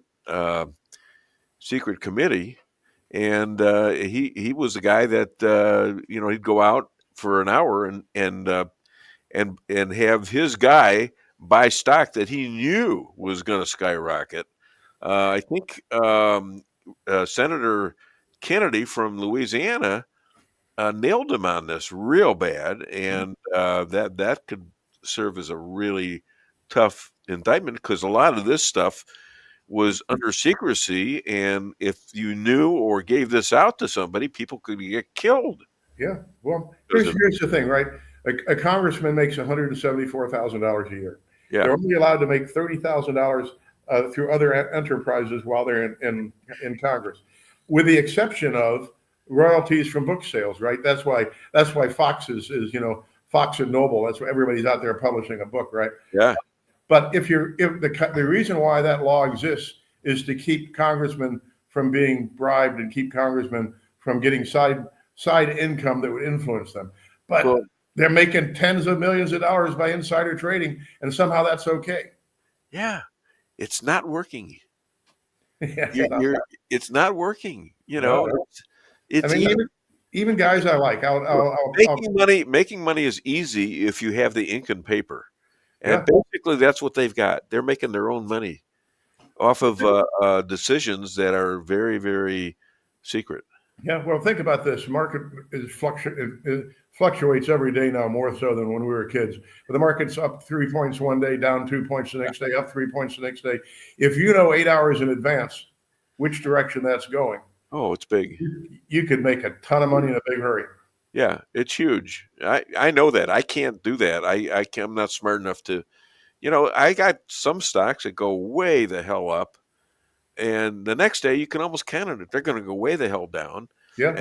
And I just never got into that because I'm a long-term investor, and I'm just figuring that it's never gone down for any significant time, maybe the 29 depression. But, those that buy stuff, some of it is going to be good, and you're going to kill the rest of the ones that aren't doing so good with the ones that keep going up. Yeah. That was all. That was my whole strategy, and it's worked so far. Yeah, it typically averages out. And then if you look at the stock market, if you think back, look at where the Dow Jones is today versus where it was 30 years ago. I mean, the increase is dramatic. I mean, what all that means in my mind is that every time the Dow doubles, our dollar bills are cut in half, because it just reflects the true value of things compared to our paper money. Yeah, well, it just depends on how far on how the market reacts to local things, to the country. Yeah. And I think it's always optimistic. Everybody wants to make money in the market. Yeah. And the ones that generally buy and then listen to people and they make them sell, they lose. Yeah. Well, and that's why churning your accounts are illegal, right? The stockbroker wants to make his fee on transactions, and so he wants you to trade in and out as often as possible. You end up losing because he's wrong more than half the time, and he's making a fee on it every time. So I've had that problem before with people that I was doing a favor for, and one of them I lost big on it, and I knew I shouldn't have done it, and I fired them. And I just do it my own way, and that's the way to do it. So I think. Anyhow, we've now solved all the economic problems of the world. Well, let's talk about Charlie Kirk assassination. It's going to be a big story. It is a big story, but it's going to get a lot bigger because there's a lot of speculation as to whether the guy that Tyler Robinson was the one that killed him, or maybe it was an inside job we're getting.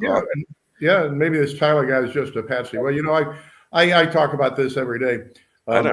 But, that rifle that he allegedly used, can't be broken down very easily. With some tools and some time, you can take it apart. You can put it back together. But the story that we're told by Kash Patel, and he says they're not looking at it any further because they already know all the answers.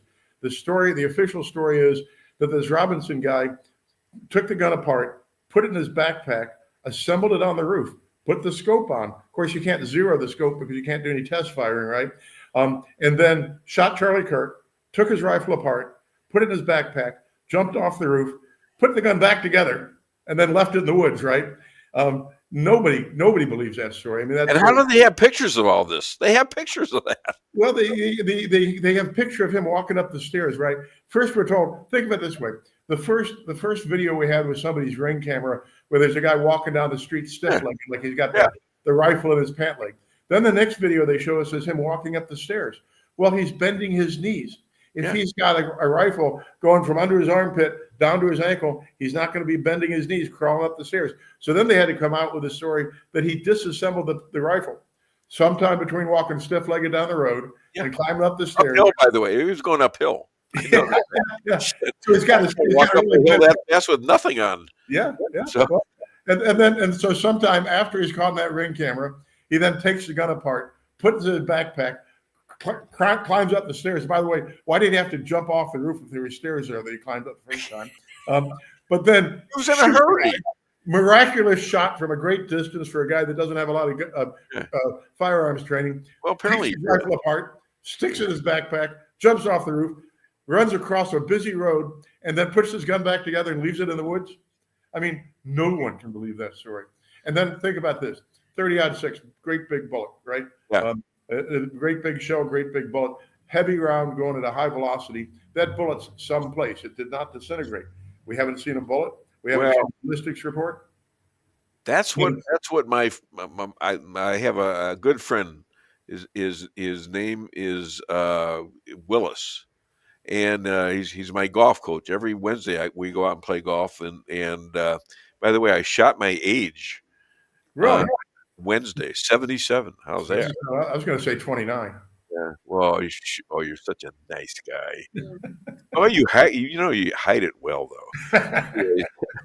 though. But he's a guy. He's also a forestry guy, and he's an engineer.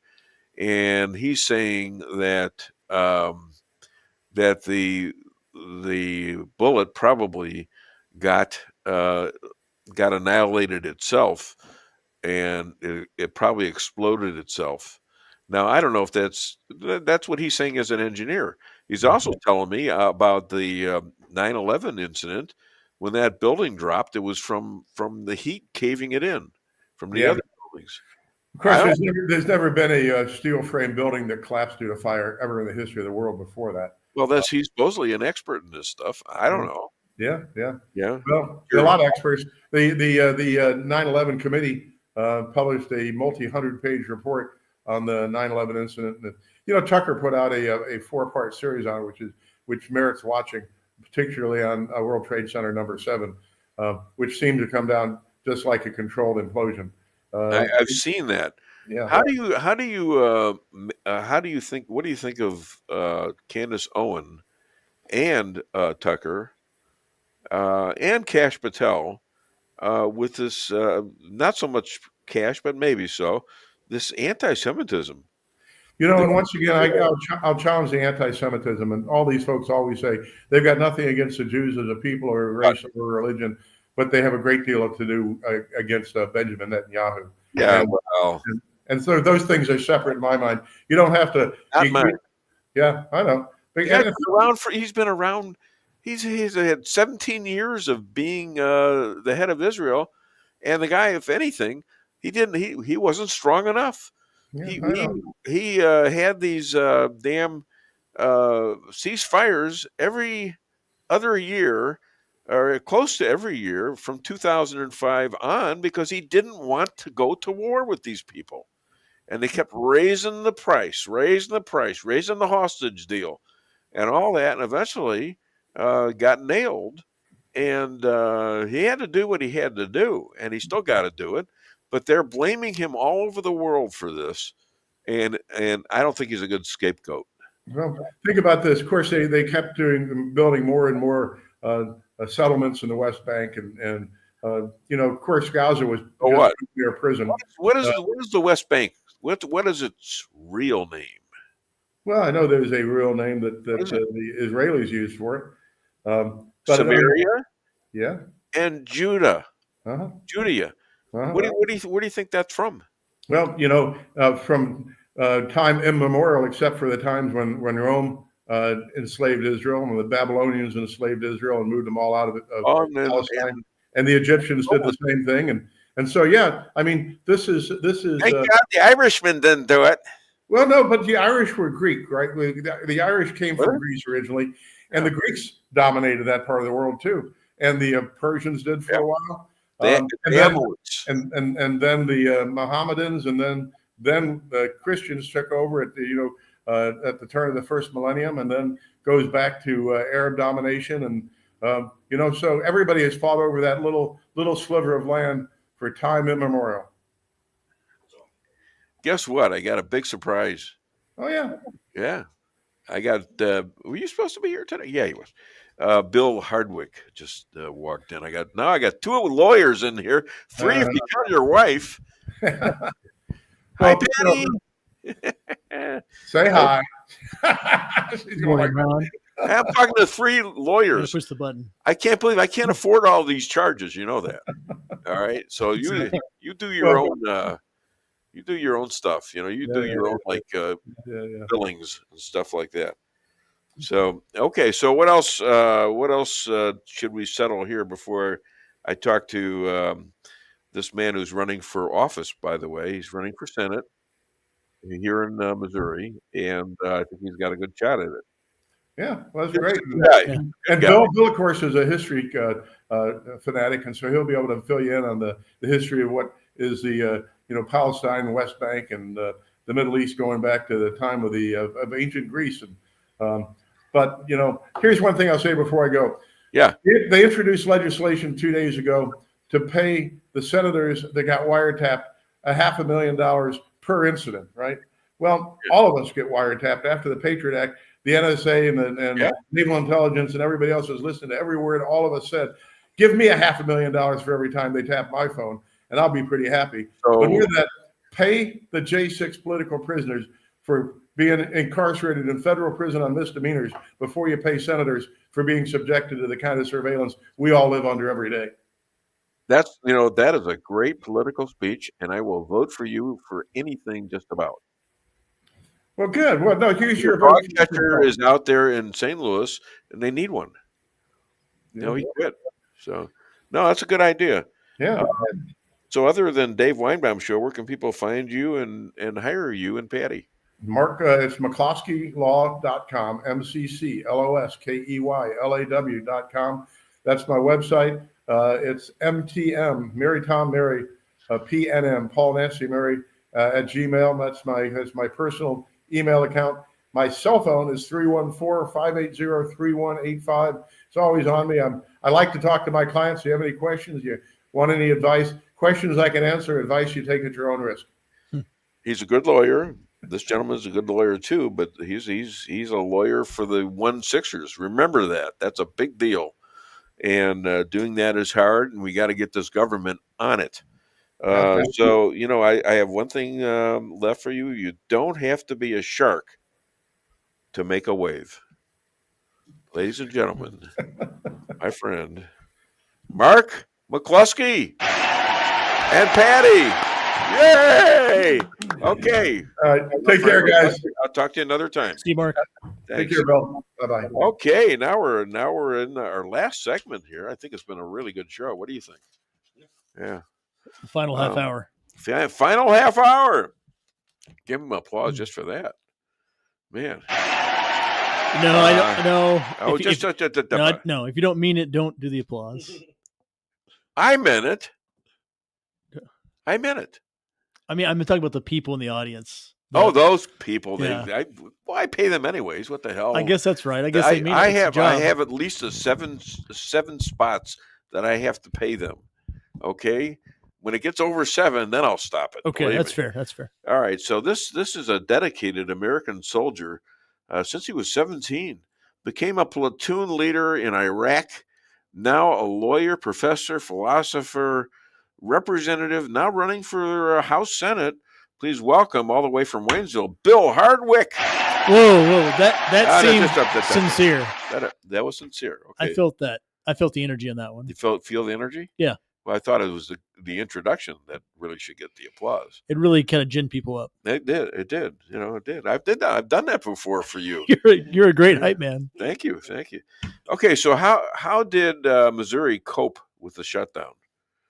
Missouri cope with the shutdown. You mean so the state did some stuff? The federal shutdown. Yeah. What happened to the states like us?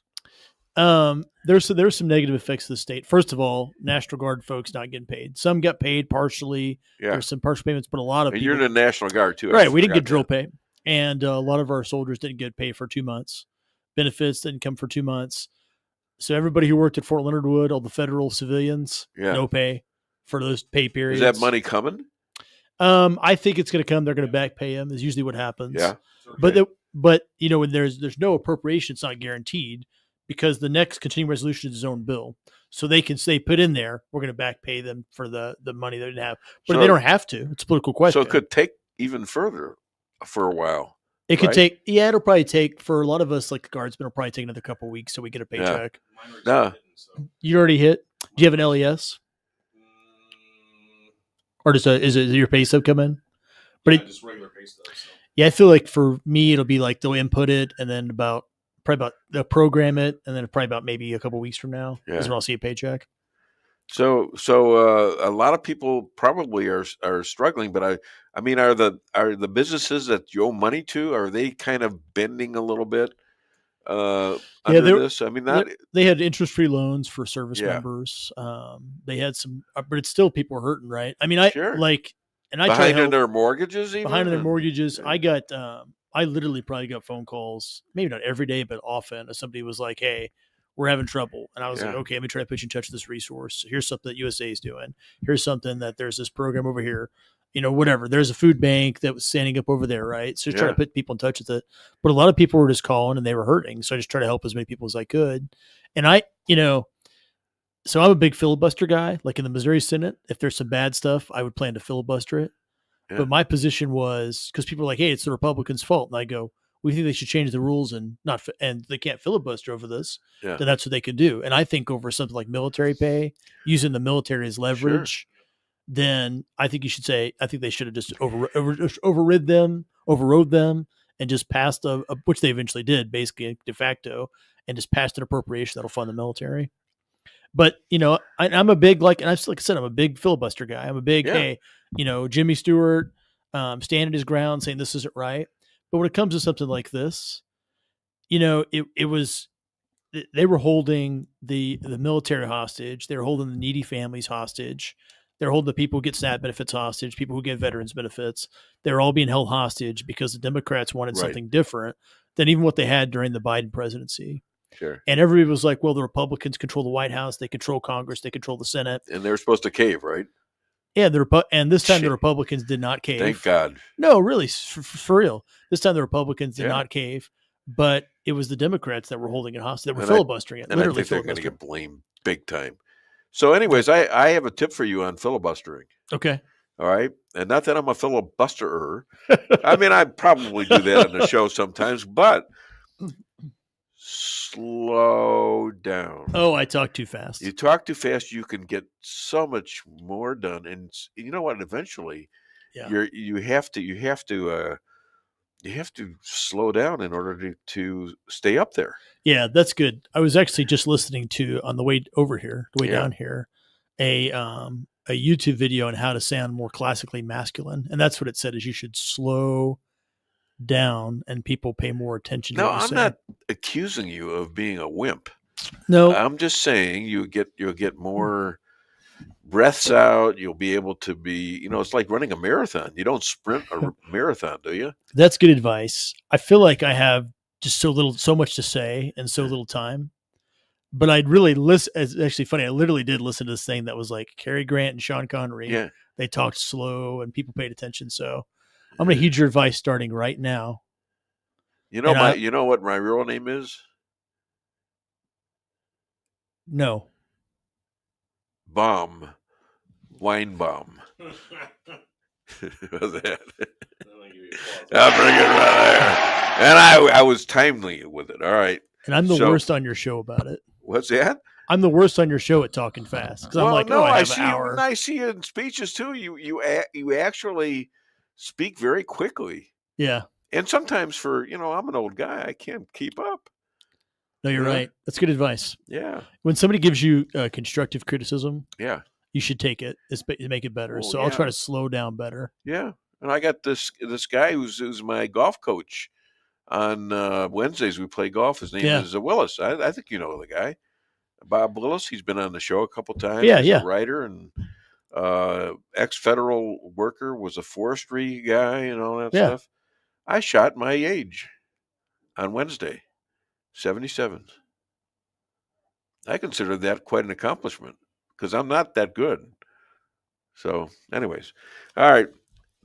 Enough about me. What laws should be made to avoid shutdown activities federally and or local? Or should it be shut down? Should it be taken away? No, that's a misnomer that you could have a law to avoid a shutdown activity. Because is it in the Constitution? No. No. So what's in the Constitution is that appropriations start in the House. Yeah. And that what you spend money on is a political question. That means if you want to fund the military, if you want to fund SNAP, if you want to fund farm subsidies, if you want to fund whatever photo program, you vote for a congressman. And the congressman says, if you elect me, because we have finite amounts, even though it seems like there's infinite federal dollars, we have finite money. And they say, I will make this a priority in funding. So the appropriation is a political question. If Congress chooses not to fund a program, that's a political question, meaning you could elect a different congressman, but we're not entitled as a matter of right constitutionally to have a program funded, if that makes any sense. It's a bill. It's a statute. It's a statute that funds something. Right. So if they don't pass it, you can hold their feet to the fire. But whether or not to fund something is a question for Congress. But when does the balance of all this come to fruition in not overspending? Because it seems to me like we've hardly ever had a balanced budget. Isn't that part of what's in there, that you have to have a budget that you have reached? Is that part of the Constitution? A balanced budget's not in the U.S. No. Constitution. Should it? You could argue that it should be. You could argue that maybe in times of war or emergency, we could have deficit spending. Debt goes back to the founding of the Revolutionary War. We've used debt traditionally to pay for wars. Yeah. And the clause, the Anti-Deficiency Act, is a the Anti-Deficiency Act says you can't bind the government for things that have been appropriated for Congress. It's a federal law. That means, like, during a shutdown, if there's no appropriation, we can't make a commitment that Congress later has to be obligated to fund, because it's up to them whether or not, it's totally up to them if they want to fund something or not. That comes from the Civil War and the 14th Amendment, where the Army incurred debts and they went back to the Congress and they said, we've incurred these debts as the Army. Yeah. You need to pay our debts. And so when the 14th Amendment was ratified in 1868, part of that, it granted, it said equal protection for freed slaves. It said a variety of things, no office holder for insurrectionists. We've talked about that in your show. Yeah. And then it also said that the debt, so that nobody can create these debts that the Congress is forced to pay. Right. So it's totally up to the Congress whether or not they want to pay these obligations or not. And that actually comes from the Army coming to Congress in the Civil War saying, okay, hey, pay everybody. Yeah. And the Republicans didn't like it. What if it, in our case, keep the skies open, no shutdown of the military, especially that becomes a very dangerous thing, doesn't it? Weapon manufacturing, food distribution for the poor. I mean, you have to almost do something that counters up a thing of what the Democrats did. What if they didn't come up to? What if it's up to a year or two? My God, the whole country would go down. How do you fix that? That's why you're going to have a revolution. That's why I felt like the Republicans just should have changed the rules in the Senate and ended the filibuster. Not for all things, but for these appropriations. They can do it now, can't they? They could do it now. I mean, somebody says, well, what happens when the Democrats take charge? Well, I mean, that's my point. We're talking about funding the military. There are some consequences to who you elect to Congress. That's right. Who you elect to Senate. Yeah. You elect the congressman and senator who you think best fits what you want this money to be appropriated for. I feel like almost our entire country can agree that funding our military is a good thing to do. I would funding think so. Our defense. But for something like that, if I were sitting in the United States Senate and they filibustered funding the military, I would say, let's just change the rules to fund the military. Yeah. And they could do that with a simple majority vote, change the rules. So you can change the rules by meaning that 60 versus 50. Yeah. So the filibuster is, and we have a standing filibuster in the Missouri Senate. Yeah. We don't really have a standing filibuster in the U.S. Senate. It's kind of like it's like a legal fiction kind of filibuster, but it takes 60 votes to get cloture. We call that the previous question, the Missouri legislature, cloture, to stop debate, to take a vote. But it only takes a simple majority to change the rules. So the filibuster can be changed by 50 plus 1, 50 Republicans, and if it's a tie, the vice president can change the rules to say you can't filibuster, which in the U.S. Senate they've done for a lot of things. They did it for Supreme Court judges. They took the filibuster away. They did it for lower federal court judges. The filibuster, the more it's used, the more it's going to be eroded. Yeah. But I think this will happen again, and the pressure will mount, and whoever the majority party is, Democrats or Republicans, will end the filibuster if they're filibustering funding the military. And that's what I felt like we should have done. We should have said, hey, we're funding the military. We're funding the Department of Ag, SNAP. We're going to keep those benefits going. We're going to make sure our soldiers are paid. And then the rest of it, the subsidies, the insurance company subsidies, we can have a separate debate about that. Yeah. Which is ultimately what we did. We just had 43 days of pain for people. But ultimately, we just passed a status quo CR. And now the deal is we're just going to take a vote on the Obamacare COVID era subsidies. Yeah. Right? Which should be up and down vote. So that's basically what we did. We funded a status quo baseline funding, and we'll just have a separate debate and vote on what the Democrats wanted, which they'll probably lose that vote. I would think so. It Yeah. seems like. So Trump is taking on people who abuse their food stamps, who just live off of these things with no idea of getting any job at all, and or doing it over like criminally that they get more than they deserve based on their situation, which I think getting them jobs is a big deal. Right. Isn't it? Yeah, I've been thinking about this a lot during the shutdown because we've been having this debate about, well, should we have Medicaid at all? Should we have food stamps at all? And here's my take on it. Yeah. I think my goal as a state legislator should be to have as few people on Medicaid, welfare, food stamps as possible. Sure. By making it so there are more job opportunities, make it easier to start a business, easier to prosper, to get off that and be less dependent on the government. Yeah. That's better for people's individual freedom for your life to be not dependent on the government, and just it's better for not being controlled by the government. And it's better for what you're talking about balance of the budget. So that should be our goal. In the meanwhile, if the program exists and is appropriated and there's a family that needs food, I'll help them get that benefit. Okay. So if there's somebody who goes, hey, we need this benefit, we need Medicaid, we need SNAP, and that program's out there and they're entitled to it, they're eligible for it, I'll help them get it. But my goal is to make it so they don't need it and is make as few people need it as possible. So that's my take. If there's a family who's like, hey, we need to eat this month, and I'm like, hey, there's a program, you're eligible for it, eat. I don't blame that family. Yeah. I think every parent's got to do the best they can to feed their kids with what they got. Any month to month. Yeah. But the system where we're pushing more and more people on government dependence and we're making that like the best choice, that's a bad system. Which means eventually it goes into becoming socialist, becomes almost communist, because you're not relying on yourself to earn the money. You're relying on the government, and pretty much they will control you. Am I wrong?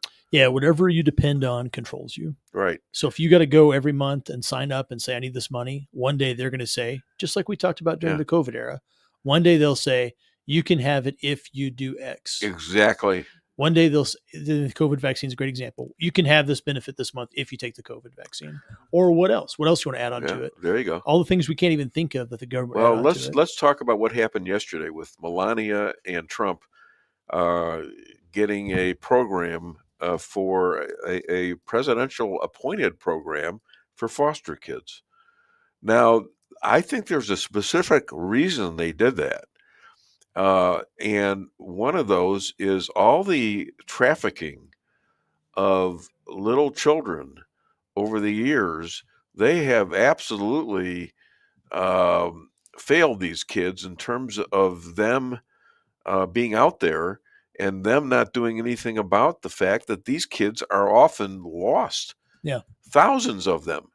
And so now they're putting this bill in to get as few kids tariffed or taken out and doing bad stuff to them, and they can get this organized to where they can trafficked, and they can get this organized to where they can raise these kids in a good, loving family. Yeah, and they have a shot. And it works towards these kids some of them will go to school, high school.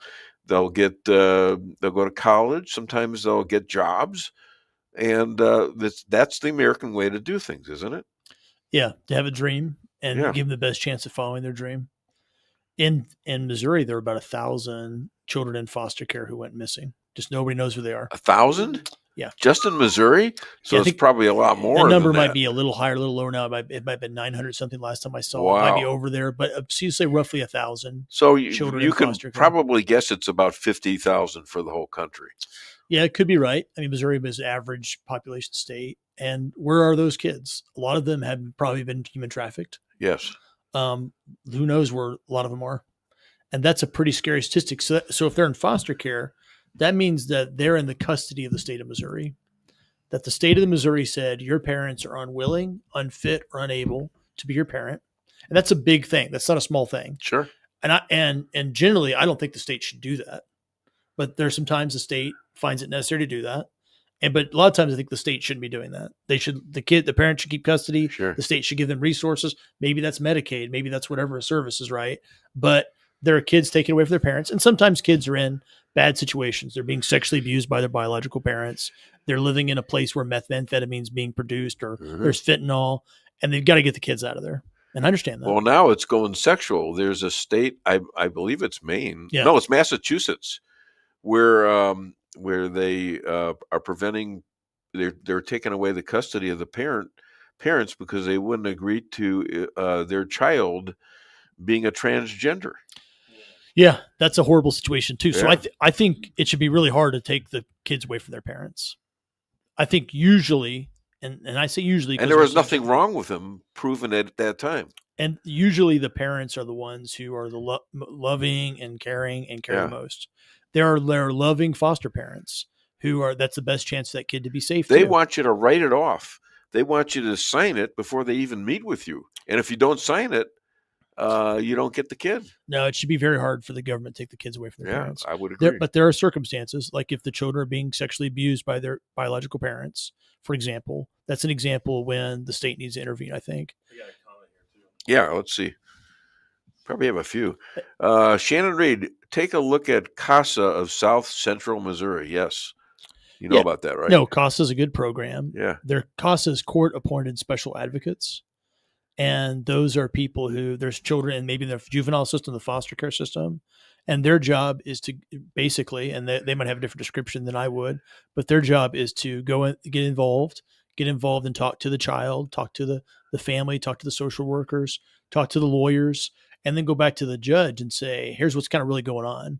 This is these are the dynamics that are special in this case, because every case has different dynamics. Sure. And here's what's in the best interest of this child, which sometimes that's reunification with the parents. Sure. I hope that's mostly the case. Yeah. Sometimes that's foster care. So every now and then, and I think most foster parents are good, every now and then a child goes into foster care and they're abused or neglected in foster care. Yeah.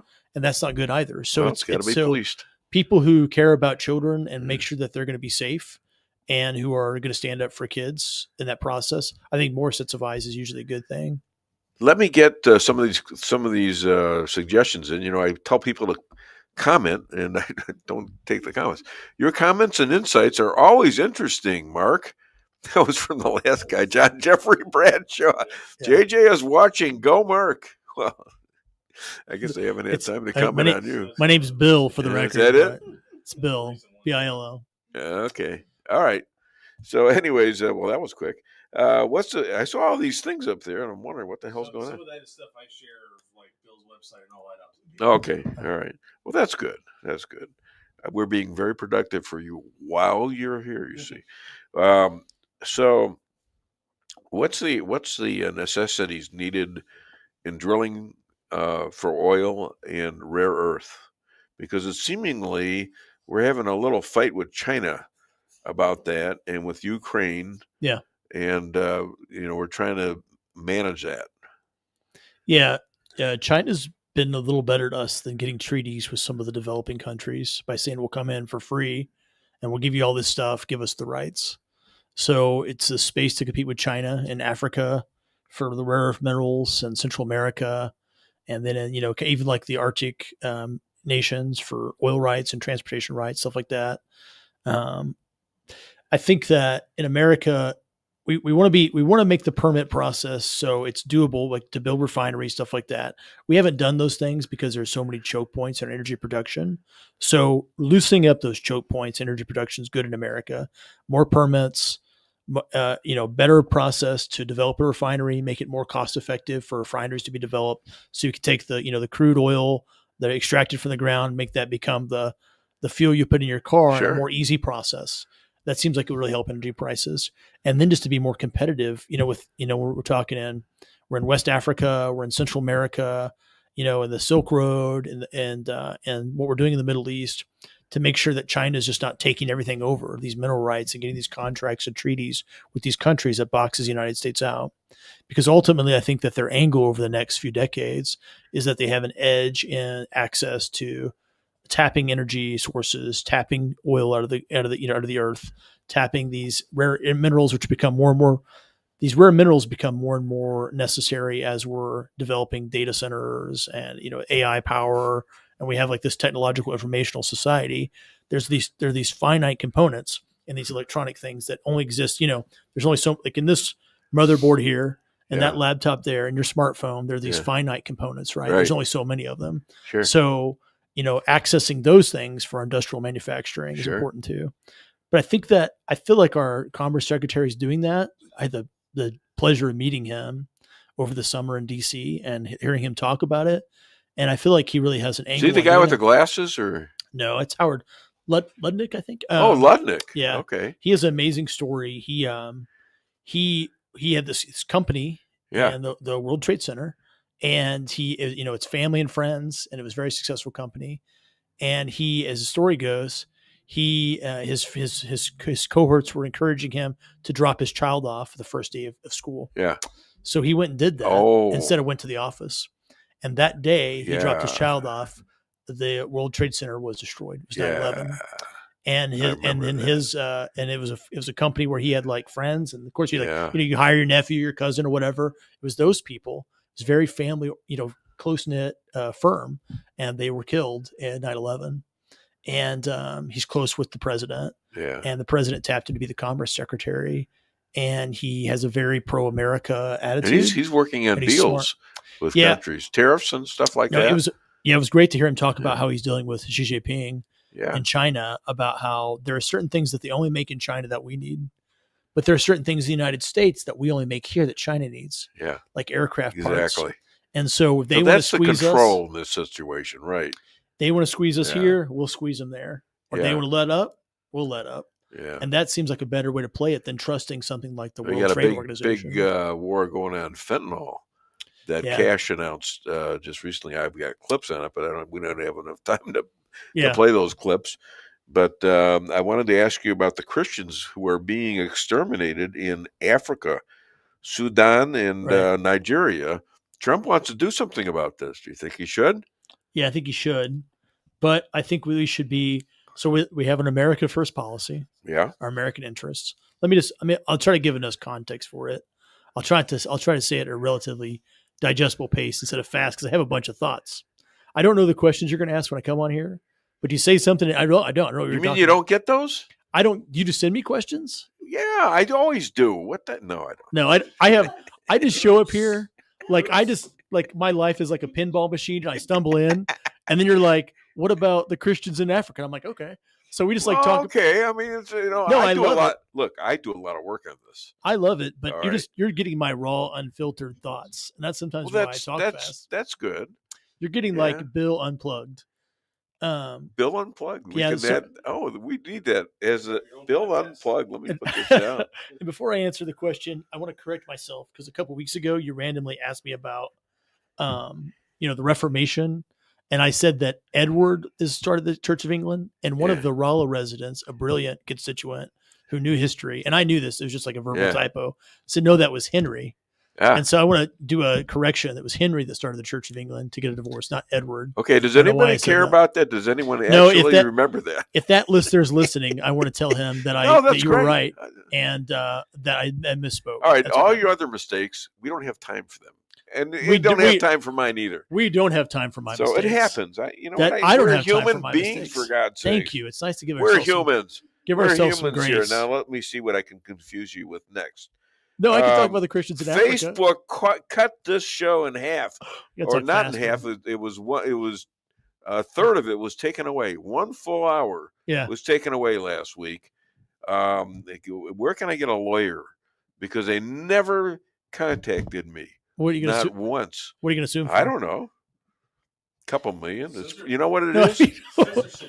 I mean, what's your cause censorship? Censorship's not a cause of action. Number one. Number two.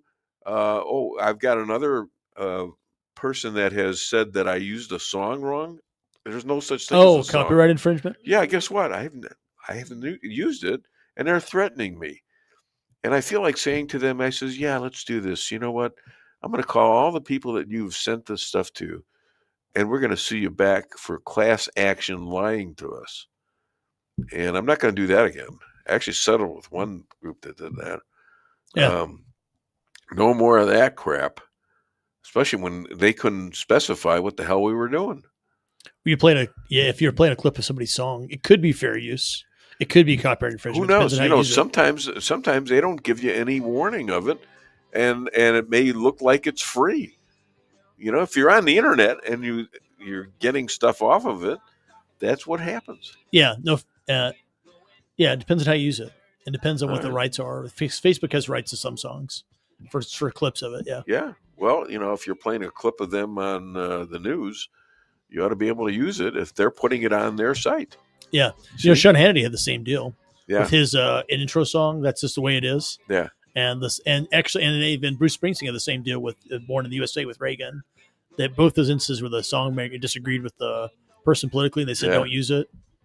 And I think I got 1 minute left. I need 30 seconds to shut the show down. So hit it. You got 30 seconds. Well, I don't know. I don't know. I have anything to say. Got nothing to say. I hope you're happy back. I had him talked out. Listen to this. He's a tough guy. He's a soldier, and I talked him out. I was just being humorous. I have lots to say. I know you do. Hope you'll have you back on the show so we can talk some more. All right, you gonna be back next week? I don't know about next week. All Let me check my schedule, my I know. calendar. It's going day to day right now. Okay, ladies and gentlemen, he was early today. I have to comment on that because usually he's late, he's early. And here we are. We had a great conversation because of that, I think. And I hope you liked the show today. And I hope my friends at Facebook put this show through the whole way, or give me a call and say what I did wrong or what was the problem that you had, okay? In any event, thanks to everybody who listened, and thanks to all of my guests. And I will be back for another edition of the Dave Weinbaum Show next Friday.